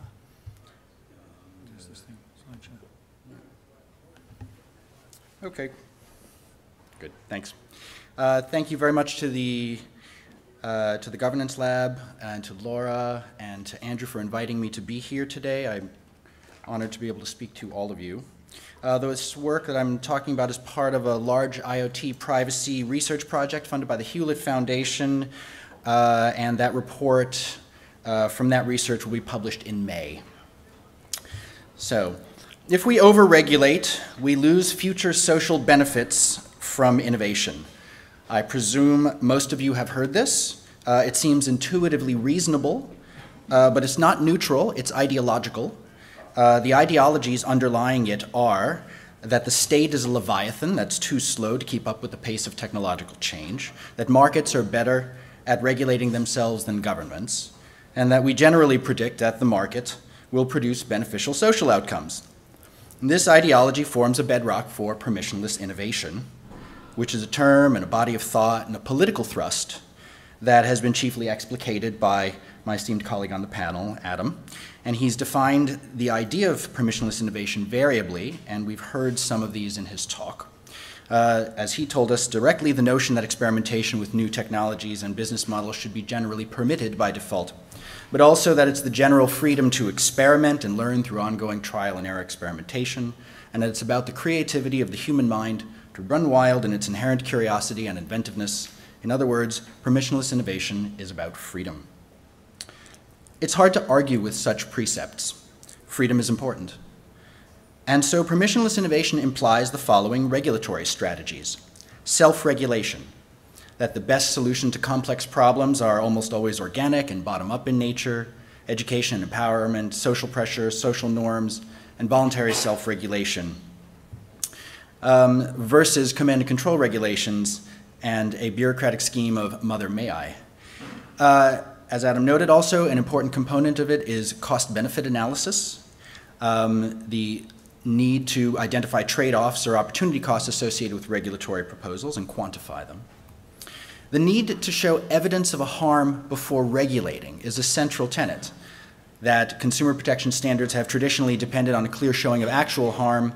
It's not enough to claim, well, it could happen, and that the burden of proof should be on those who favor preemptive and precautionary controls. And regulatory humility, and this is something that comes out of a statement by the now acting chairman of the FTC, Maureen Olhausen, who said it's vital that government officials approach new technologies with a dose of regulatory humility. Now, these are powerful ideas that find quite a bit of expression in Washington and other centers of governance. In his prickly and thoughtful dissent with the FTC's 2015 IoT report, Commissioner Joshua Wright wrote, where an agency's recommendations regarding best practices are not supported by cost-benefit analysis, firms may respond by adopting practices or engaging in expenditures that make consumers worse off. And industry positions on IoT governance are replete with the view that concrete harms must be shown prior to regulating. These are some industry comments filed for last year's Department of Commerce Green Paper on the IoT. The Chamber of Commerce writes, without evidence of heightened privacy concerns or consumer harm, there's no reason not to allow the IoT market to mature under the frameworks that exist. T-Mobile writes, NTIA and other federal agencies should only adopt regulations based on clear evidence of actual harm. And after balancing the need against the deterrent effects it'll have on innovation and investment. And the CTA writes, as a general matter, the increasing number of devices should not automatically trigger new regulations before acting. There should be evidence of real harms. Now, permissionless innovation's nemesis is the precautionary principle. And in Adam's words, it is the belief that new innovations should be curtailed or disallowed until their developers can prove that they won't cause any harm. That the precautionary principle holds that since every technology and advance could pose some theoretical danger of risk, public policies should prevent people from using innovations until developers can prove that they won't cause any harms. And that the future is by people who support the precautionary principle is something to be feared or planned, and this is known as stasis mentality. These are politically charged, narrow readings of the precautionary principle, portraying it as a force for prohibition. Adam and others draw upon the work of Cass Sunstein, who in turn drew some of his ideas from Richard Stewart, who wrote about the precautionary principle in environmental regulation, which is where you see much of the legal, policy, and academic discussion of it generally. Stewart categorized the precautionary principle in 4 ways. 1, that scientific uncertainty should not automatically preclude regulation of activities that pose a significant risk of harm. That regulatory control should incorporate a margin of safety. Number 3, that activities that present uncertain potential for significant harm should be subject to best available technology requirements to minimize the harm. And number 4, activities that present an uncertain potential for significant harm should be prohibited unless the proponent of the activity shows it presents no appreciable risk. The proponents of permissionless innovation are clearly aligning their view with this fourth category, imagining developers are to be required to prove a technology will do no harm before it's allowed to develop and flourish. But there's a problem with this. It doesn't really exist. Only a small number of technologies are regulated in this fashion, the most obvious being the development of new drugs and medical devices and in transportation. The reason for such prohibitory precaution in such cases is the potential threat to human life. But to imagine that such prohibition exists commonly in other domains of technology regulation, in particular consumer devices and internet technologies, is a straw man argument. In both the United States and Europe, there are very few examples of consumer technology regulation employing a prohibitory version of the precautionary principle. The very term permissionless creates an antagonist, the government and concerned parties, as foes of industry and the market, whose noble goal to produce social good and consumer welfare through innovation must be defended. The discourse of permissionless innovation fuels a general distrust in regulation by falsely pitting freedom against reasonable efforts to govern technology. In this, we can see that its roots lie in libertarianism's drive to remove as much of government from governance as possible. Generally speaking, the cyber libertarian's motto is to live and let live and hands off the internet. The aims to minimize the scope of state coercion in solving social and economic problems looks instead to voluntary solutions and consent-based arrangement. And that cyber libertarians believe true internet freedom is freedom from state action, not freedom for the state to reorder our affairs, to supposedly make certain people or groups better off, or to improve some amorphous public interest in all too convenient facade behind which unaccountable elites can impose their will upon the rest of us. And so while Vint Cerf's brief remarks that the early internet benefited from a permissionless innovation approach are being repeated, bear in mind that he is referring to a governance philosophy that is deregulatory in character, one that sees the state as the problem and not a potential solution. Naturally, this political philosophy fits hand in glove with economic actors' preferences for less regulation. Let's see. Oh, I think I jumped ahead. Okay. There's a missing slide, and this slide says that one of the filings with the IoT Green Paper is from AT&T, and it says that regulatory policies that allow permissionless innovation encourage all players to pursue every conceivable market opportunity, promote investment and innovation, and consumers will benefit. I'd like you to keep that phrase, every conceivable market opportunity, in your mind. But let's turn back to the boogeyman, the precautionary principle. As I mentioned, the precautionary principle has been given the greatest voice in environmental regulations. One of the most known examples is the United Nations Rio Declaration on Environment and Development, which says where there are threats of serious or irreversible damage, lack of full scientific certainty shall not be used as a reason for postponing cost-effective measures to prevent environmental degradation. This formulation aligns with Stewart's first and second versions of the precautionary principle. Regarding privacy and data protection, one Belgian law scholar sees the precautionary principle as valuable because it addresses issues of information and power asymmetry, spurs public debate, recognizes that monetary damages for future harms may be inadequate, and takes account of the uncertainty of scientific evaluation.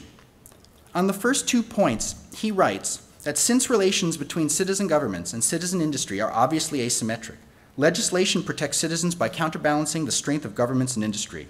One mechanism of doing that is precisely the aim of the precautionary principle in order to avoid risk-taking without a larger public discussion. As to the inadequacy of monetary damages, he writes that precaution considers that some damages cannot be repaired or compensated with money because not everything can be converted into money. This is particularly salient to privacy and data protection, where the potential dangers to individuals are so often non-economic: embarrassment, stigmatization, loss of dignity, intrusion, and decisional interference. This is also true for the longer-term, difficult-to-detect threats to autonomy, freedom of thought, loss of private spaces, and to a liberal democratic order. As with the environment, some injuries to the health of a democracy are potentially irreparable. Or, as another scholar speaking today has written, if we worry today about the entire population being dragged irreversibly to the brink of harm, we must regulate in advance because hoping to regulate after the fact is the same as not regulating at all. Let's switch gears for a moment and apply this thinking to one of the great issues of the day. Let's talk about Cambridge Analytica. What happened? Much is still to emerge, especially with 37 states' attorneys general getting involved now, but the basics, as we've been told, are that 50 million people had their data used in a way that either violated the letter of consent or the spirit of it, that the data was then used in a way that was either manipulative or politics as usual, depending on your point of view, that Facebook's internal governance mechanisms and technologies either failed or worked as intended. So what's bad about it? In the least, the events point to a violation of consumer expectations, which in the US is one of the big no-nos. In the worst case, Facebook violated its FTC consent decree and state laws. But the combination of Cambridge Analytica and the story of Facebook being used for Russian agitprop points towards a larger issue, the use of online platforms for electoral manipulation. As we're finding, this is both hard to detect and hard to definitively prove, but the central question is, what kind of response is befitting of this kind of potential harm? Let's ask ourselves, when Facebook was started, could we have foreseen Cambridge Analytica or Russian misuse? Could we have prevented them? Which governing philosophy should be operative to try to prevent it? Or should we just accept that it happened and now regulate or not after the fact? The questions are applicable to both the issue of attempted voter influence as well as the unwanted spread of information. Do these issues represent a failure in regulation? If not, if it was not foreseeable, and we are to now apply existing regulation after the fact, on whom does the burden fall to show that it will work? What is the subsequent feedback mechanism to show that it's working? If Cambridge Analytica was a failure in regulation, where did it break down, and does that imply the need for different regulations? With regard to governance, how does letting freedom flourish in the form of letting innovators pursue every market opportunity align with ensuring that people have the maximum degree of autonomy in the context of voting, as one example? The Niskanen Center, a libertarian issue advocacy organization, submitted this comment to Commerce's IoT Green Paper. The privacy concerns raised by the IoT are fundamentally no different from those raised by the emergence and proliferation of the internet. And if the internet didn't require a structured regulatory response, neither does the IoT. At this time, a federal approach to setting privacy norms would be premature and could have unintended consequences hampering innovation in the IoT space. But why should we just allow the market to set or interpret norms? The privacy issues of the IoT that are being identified by researchers include emotional and bodily privacy. The scale of sensors and their proximity to the human body will begin to stockpile emotional data about us and render our inner life more transparent. Children's privacy, that IoT devices in the home and connected toys will collect children's utterances, activities, and emotional states in ways we've never seen before. Manipulation, the scale and proximity of sensors renders us more transparent and thereby subject to greater degrees of manipulation. When does this become a consumer protection and decisional privacy issue? Diminishment of private spaces, making society more transparent, and surveillance capitalism, which is a very large topic. And I'll only briefly mention it here with this one quote from the scholar who coined the term, which is that if power was once identified with the ownership of the means of production, it is now identified with the ownership of the means of behavioral modification. The precautionary principle interrogates the existing state of regulation and asks, are we governing enough? Are we governing with all of the tools available? Are we doing our best at foreseeing and preventing harms? Are social values being championed at the same level as economic concerns? Permissionless innovation reflects a faith that new technologies inevitably lead to human mastery and control over our environment, as one philosopher put it, and imagines that collective action will always be superior to state power. Part of the difference between the political philosophies underlying the two principles is the answer to this question: do you see a problem? The precautionary principle is regulatory humility, accepting that when potential harms are odious, hard to detect, and harder to correct, it could happen is sometimes enough to slow or preclude certain innovations. All business models should not be allowed to survive. Some should be killed at birth. Innovation isn't universally good, nor is it under threat after 200 years of capitalism. If one believes that democratic institutions or privacy values won't protect themselves, that the boiling frog metaphor is one to keep in mind, then the precaution in our regulatory environment is essential. Thank you. Thank you, Gilad. Oh boy, we have half an hour to talk about this at most.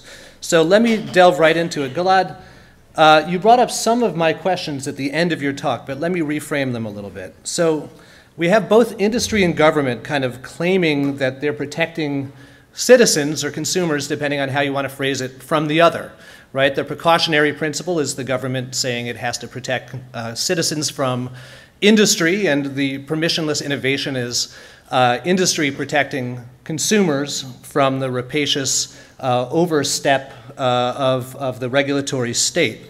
But what I didn't hear a lot of until the very end of Gilad's talk was the conversation about what the actual desired outcome is, right? I mean, innovation in and of itself is a means, not an end, right? None of us in this room, all of whom study technology and the governance of technology on some level, none of us would say that innovation is an inherent good, right? We use it to achieve certain desired social outcomes.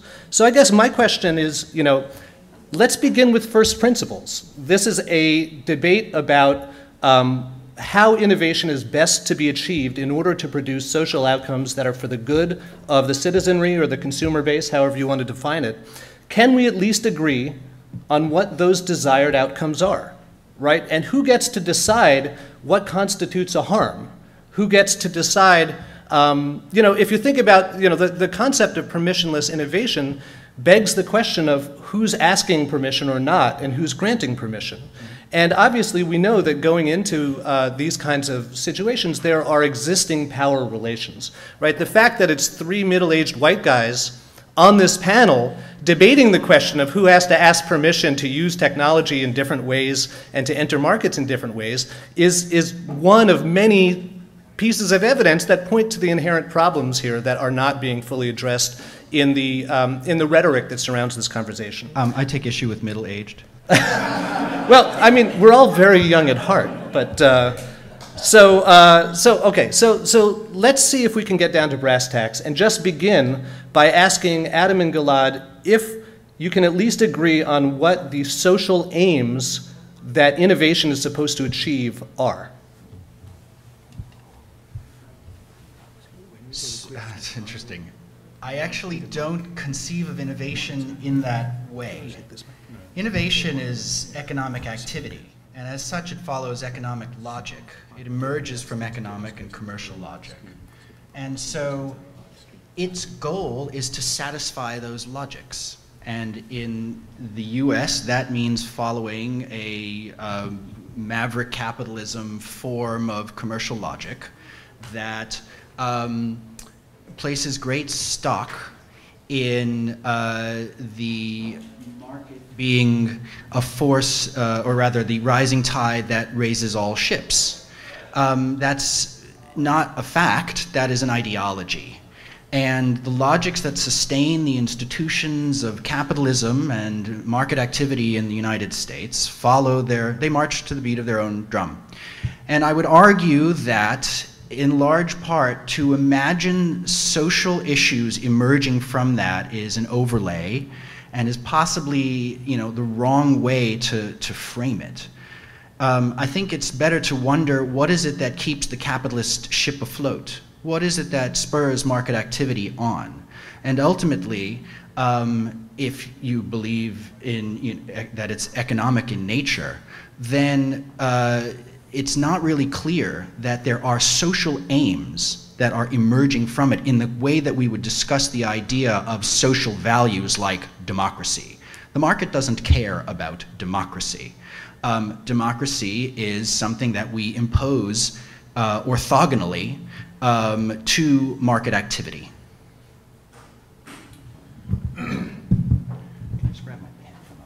So innovation certainly, as you suggested, is a means to an end, and the end, I would argue, would be human flourishing. And human flourishing, of course, can be defined differently by different people, but in large part, innovation, which is really just trial and error experimentation with new and different ways of doing things, doesn't always have to be, as Gilad suggested, economic, purely economic, he said, in character. In fact, a great deal of interesting forms of trial and error experimentation have no commercial component whatsoever. In fact, have a section in my book and a paper that I've been working on for some time about commercial versus non-commercial distinctions in public policy, and how interesting it is that we have different regulatory regimes for functionally equivalent activities when one has money associated with it and one doesn't. Sort of a good paradigmatic example would be wedding photography has taken on drones as a new innovative way of getting nice pictures of the wedding party. In a great many contexts, this is something that your wedding photographer will bring as part of the package that he will charge you for, so that's economic innovation. But in large part, this is just being done spontaneously and bottom up by average wedding goers saying, hey, I've got a drone in my trunk with a camera on it. Would you like a shot of the wedding party? What's interesting about that is these activities are regulated somewhat differently based upon whether or not a penny or a dollar was charged or whatever for the taking of the photo. And I have many, many other examples like that involving 3D printing, coding, a variety of other things. A great deal of hacking activity is non-economic in character, so on and so forth. So I think it's a very narrow reading of innovation to say it's just purely economic or part of a capitalist superstructure or whatever else. But certainly markets are an important part of how innovation manifests itself because at some point people do need to figure out how to keep those said innovations afloat, how to make something work, how to create a business model. And what Gilad suggested in the closing of his remarks is that, as he said, quote, not all business models should be allowed to survive. Some should be killed at birth. And I think there is a case to be made that some business models and some technology should be killed at birth. But I think we need to have a high standard for what euthanizing innovation looks like. I think we need to have some sort of criteria that basically suggest that there is a clear and an ambiguous harm of an immediate, irreversible, catastrophic nature associated with said innovations before we just willy-nilly say, no, not allowed. And there is a great deal of public policy even in the United States, of that variety, contrary to what Gilad suggests. Each and every type of licensing regime or permitting regime or any sort of restrictive covenant that is put in place by an agency with an F in the title, such as the FCC or any others, FAA, is a form of precautionary regulation. It says thou shalt not until you achieve some sort of standard of proof that the innovation should be allowed. So these policies do, these philosophies and these policies do affect public policy, and I think, generally speaking, I still stand with those who would say that, generally speaking, business models should be allowed to survive until such time somebody can prove that they should not. Yes, so we've got some questions from the floor, I believe, and we also have some questions from the live stream, which Andrew will be fielding. Do we have anyone in the room who wants to ask? Okay, so while we're waiting for the live stream, Professor Donaldus. Thanks very much to both of you for the great presentations and Aaron for moderating. The question I have is about how we contextualize this into the real world. So what I study is global internet governance, and the last thing that I would want in certain areas of technology is the application of, for example, the precautionary principle in Russia over certain technologies, or the application of the precautionary principle in China. They apply it very well with censorship, and in Russia, gay people can go to jail for what they say online. In other places, it makes sense, and the same thing with permissionless innovation. So could I ask the speakers if they could give us one real-world example of that plays out, their philosophy to help us contextualize it. And if it's not one that's already happened, even maybe a speculation about what could happen in the IoT. So real or imagined, contextualize it in a real world example for us.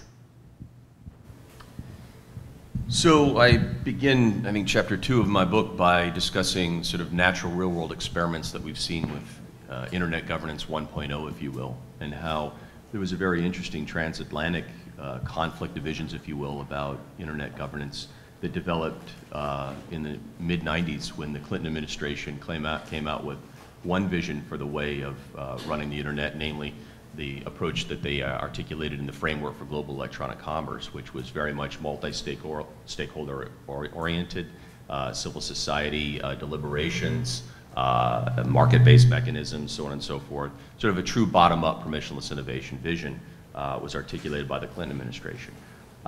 In contrast to that, there was a different approach taken in Europe, and it was somewhat more heavy-handed, specifically around the data directive and other subsequent regulations. And I believe there's something that can be shown from this, regardless of whatever one thinks about the approach that Europe has taken with regards to data directives and privacy regulations. It has had consequences. It is very, very hard to name many information technology innovators emanating out of Europe that are based there.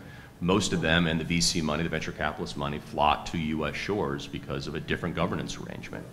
And so that's a pretty good example of what I call global innovation arbitrage at work, that innovation like capital will move around to where it's treated most hospitably. And again, that can have negative consequences. I would not deny that.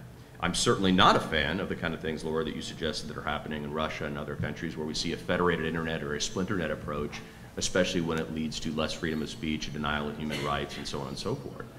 That's the dark side of that sort of an approach. But we would be foolish to deny that this happens and that it doesn't have consequences. I just think that the United States came out on the better end of it, because we do have the world's household names now in terms of information technology platforms, companies, and innovators, and people still do flock here to develop these tools and technologies, and I think they've had a lot of benefits from that policy approach. I just briefly want to answer your first question. The part that Adam answered, and at the end of his answer, I'll answer first, which is you were wondering about the application of these principles in more authoritarian regimes. And so the precaution and precautionary principle is protecting something. And the question is what? And so in the version that I like, in what I wish to protect personally, these are democratic ideas and forms and freedoms and liberties and protection of the populace. And so the caution is about the loss of those things. And so this inherently becomes about values. And so the application of it in more authoritarian regimes, I would argue the idea that it is not about a cautionary approach, unless you want to apply it in the sense of a cautionary approach to the destabilization of a one-party system in a particular country. So, but to sort of cite an example, the one I've been thinking about of late is electioneering law, which says that you can't campaign within X feet of a polling station. Now, this emerged from a variety of historical reasons, but you can look at it from the perspective that preventing campaigning near polling places is trying to take a measure of caution against the integrity of voting, because we acknowledge the idea that people can be swayed and that their ability to make decisions can be affected through a variety of mechanisms. And that by having active campaigning at the moment of voting could possibly injure the integrity of the voting system. So that's one example that I think is an application of it. Another application of it is the area that you discussed in your talk, which is the idea of cybersecurity. At this point, though, if you start from the perspective of saying we need to show a harm before we should regulate, the Dyn attack is a pretty big, obvious harm. Then we're no longer precautionary. Now it's just reactionary regulation, which in the case of cybersecurity, I don't care. It's fine. Let's get some regs on the books. Let's create duties in the law so that they have to do it. But in general, and the other issue that I think about is manipulation. And if you want to read about that, Ryan Calo's work on that is excellent. But in general, I worry about people being unduly manipulated. You're hearing of late with Facebook, Sean, what's his name, who started Napster, who's one of the major... Parker. I'm sorry? Parker. Sean Parker, exactly saying, oh my God, look what we did. We made this thing where we're basically, trying to cause people to keep pressing the button over and over. How many likes did I get? How many likes did I get? He's acknowledging this as a way that they're trying to essentially, that they designed a system that way. Now, those systems exist all over the place. The commercial market wants you to do certain things. The logic of the commercial and the logic of social media wants you to share, wants you to buy, wants you to disclose. But we get to a point where it becomes manipulation in a way that we find odious from the perspective of consumer protection. And so the caution that I want to implement would be preventing odious forms of manipulation, odious forms of discrimination. Have we got another question in the room? Dia? Good morning. My name is Dia Basu. I'm a PhD student here at the School of Communication and a doctoral fellow at the Internet Governance Lab. My question is to Adam, and I agree with you that the US has been a terrific place for innovation and new ideas, especially with technology, digital technology in particular. My question, though, is that while these innovations and these models of governance have been promoted here in terms of the soft law approach, your bigger markets today are countries like China and India, which have far bigger digital populations. And we have seen that US companies do capitulate to demands of those governments that don't follow, despite their public posture, of a multi-stakeholder approach. So, and I'm thinking of Apple in China, and the numerous takedown notices that Indian government puts on American technology companies. So the flip side of capital going where it's most hospitable is also capital is pretty much a coward. So, you know, how do you see this balancing of where you see capital being driven by market forces, which may not be such a good thing? Well, that's a legitimate problem you've identified there. It's one that I've written about for many, many years. I wrote a book in 2002, edited a book in 2002 called Who Rules the Net that talked extensively about these sorts of problems and the questions of when companies would choose to make a decision to pull out of markets like that, or would they stay because of the value associated with staying. And there is a real problem associated with them staying if they're giving up on essential rights, and I would never, ever condone that kind of activity.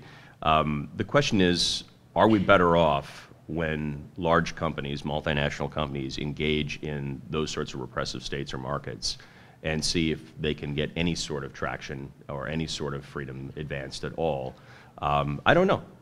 Honestly, I don't know the answer to that. And I've written about how torn I am about some companies staying in these markets and how I'd like to see them pull out.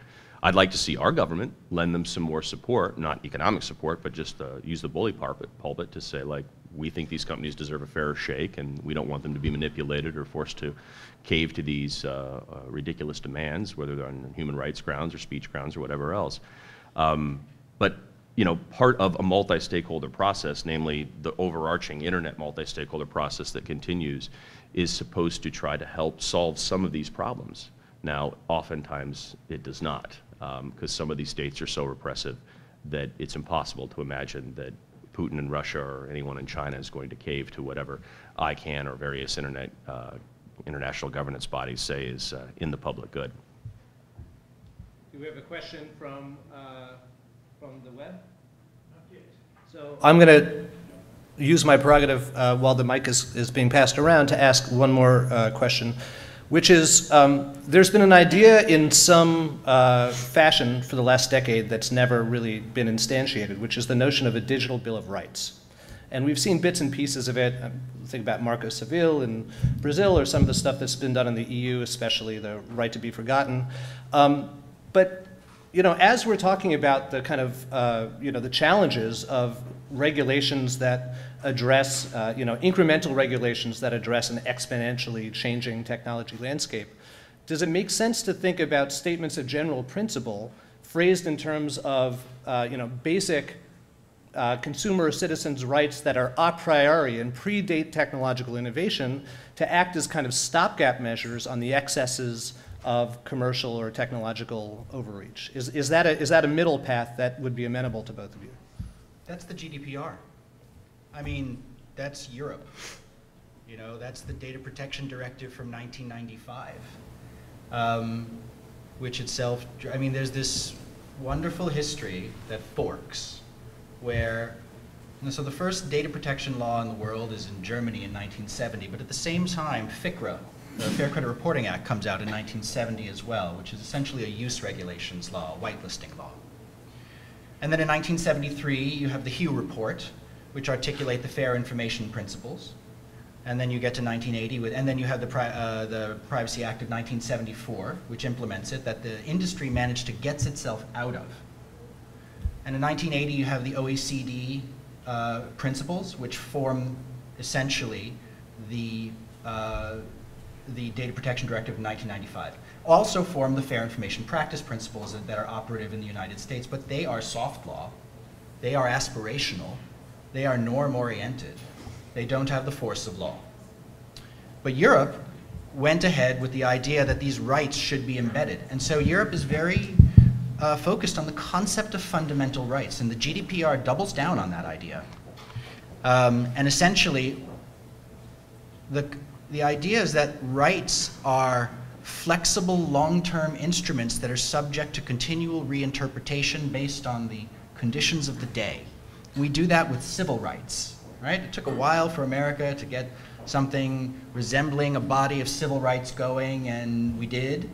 And now they're applied in a variety of new cases. So, you know, when we had redlining, which said that discrimination was odious in having people in situations where you want to rent or give mortgages and loans to people. And so what is the modern equivalent of redlining, and how do we detect it? This is one of the really hard problems today, is the detection of discriminatory practices in an algorithmically driven world. But the principle that's animating that is civil rights. And so we can see there the very great necessity for that kind of flexible spine to the approach of these new types of problems. Adam, I'd be very curious to hear what you have to say about that. Yeah, sure. So when we think about things like the digital Bill of Rights, especially when it's in the form of affirmative regulatory obligations, we have to think about how that might mesh with or conflict with the pre-existing Bill of Rights in the United States, and namely with the First Amendment, which is going to create a serious tension if the Digital Bill of Rights is a bill of restrictions on data collection or observation, because to the extent America has an overarching fair information practice, it is the First Amendment and a freedom to observe and collect information and repeat information. Now, not everyone agrees with the primacy of the First Amendment as the ultimate informational trump. Clearly, this is not something shared by our friends in Europe, who have a very different vision for balancing these rights out and treating privacy as a trump over freedom of speech in many cases. But that tension is undeniable, and it's not going away. And when most of my work is focused not on the high-level abstract stuff that we've been talking here today, but really more about how we operationalize these things. What would it mean to actually implement a digital privacy Bill of Rights, and could it withstand constitutional scrutiny? I have a very, very hard time believing it would, because, like it or not, the First Amendment is a sort of a deregulatory sledgehammer in the United States. Whatever it touches goes away. And I would think that would include something like this idea.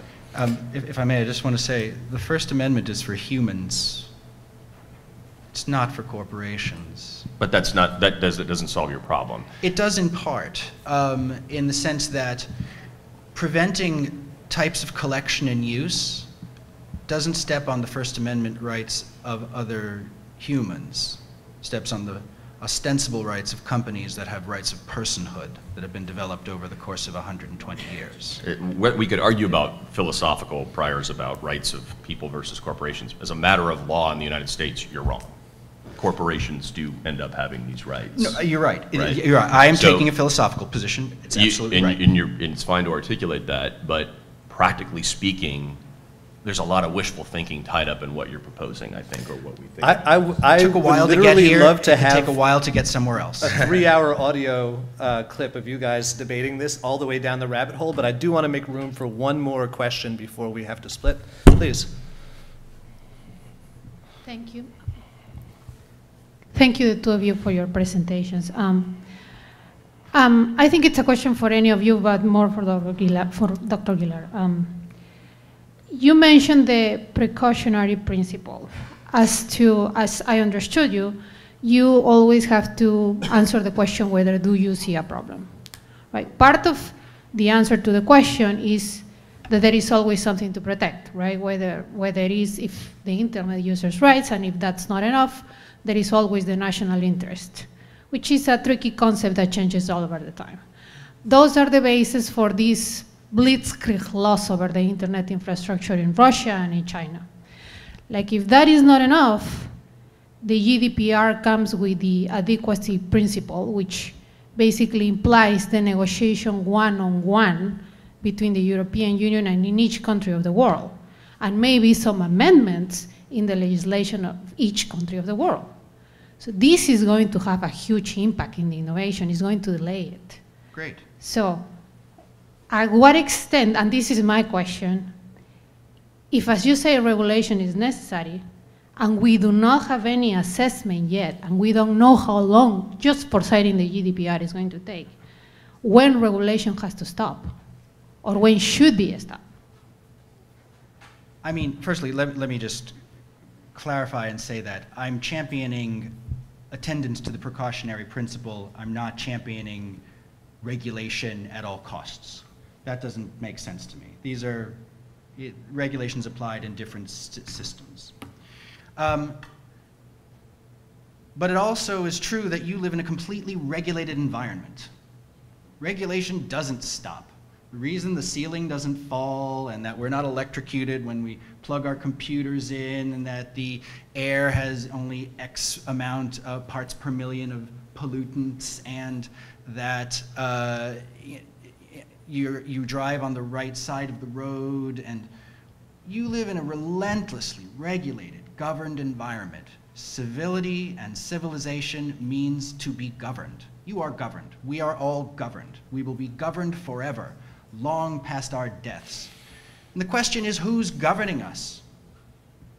And a lot, one of the places that Adam and I are singing the same tune is about norms and the value of norms and the utility of norms. They're incredibly powerful. When you walk by an apple cart, what prevents you from not stealing the apple is not a gate, it's a norm. And this is pervasive throughout society. And so governance is, this incredibly broad idea of which regulation, in the sense of action that comes from a body that has power, has no boundaries, has no edges. The question is, who's governing you? Are you self-governing? Are you being governed by the market? Are you being governed by norms? Regulation is, behavior shaping. And essentially, I think it's probably best to just conceive of regulation and governance in that very broad fashion.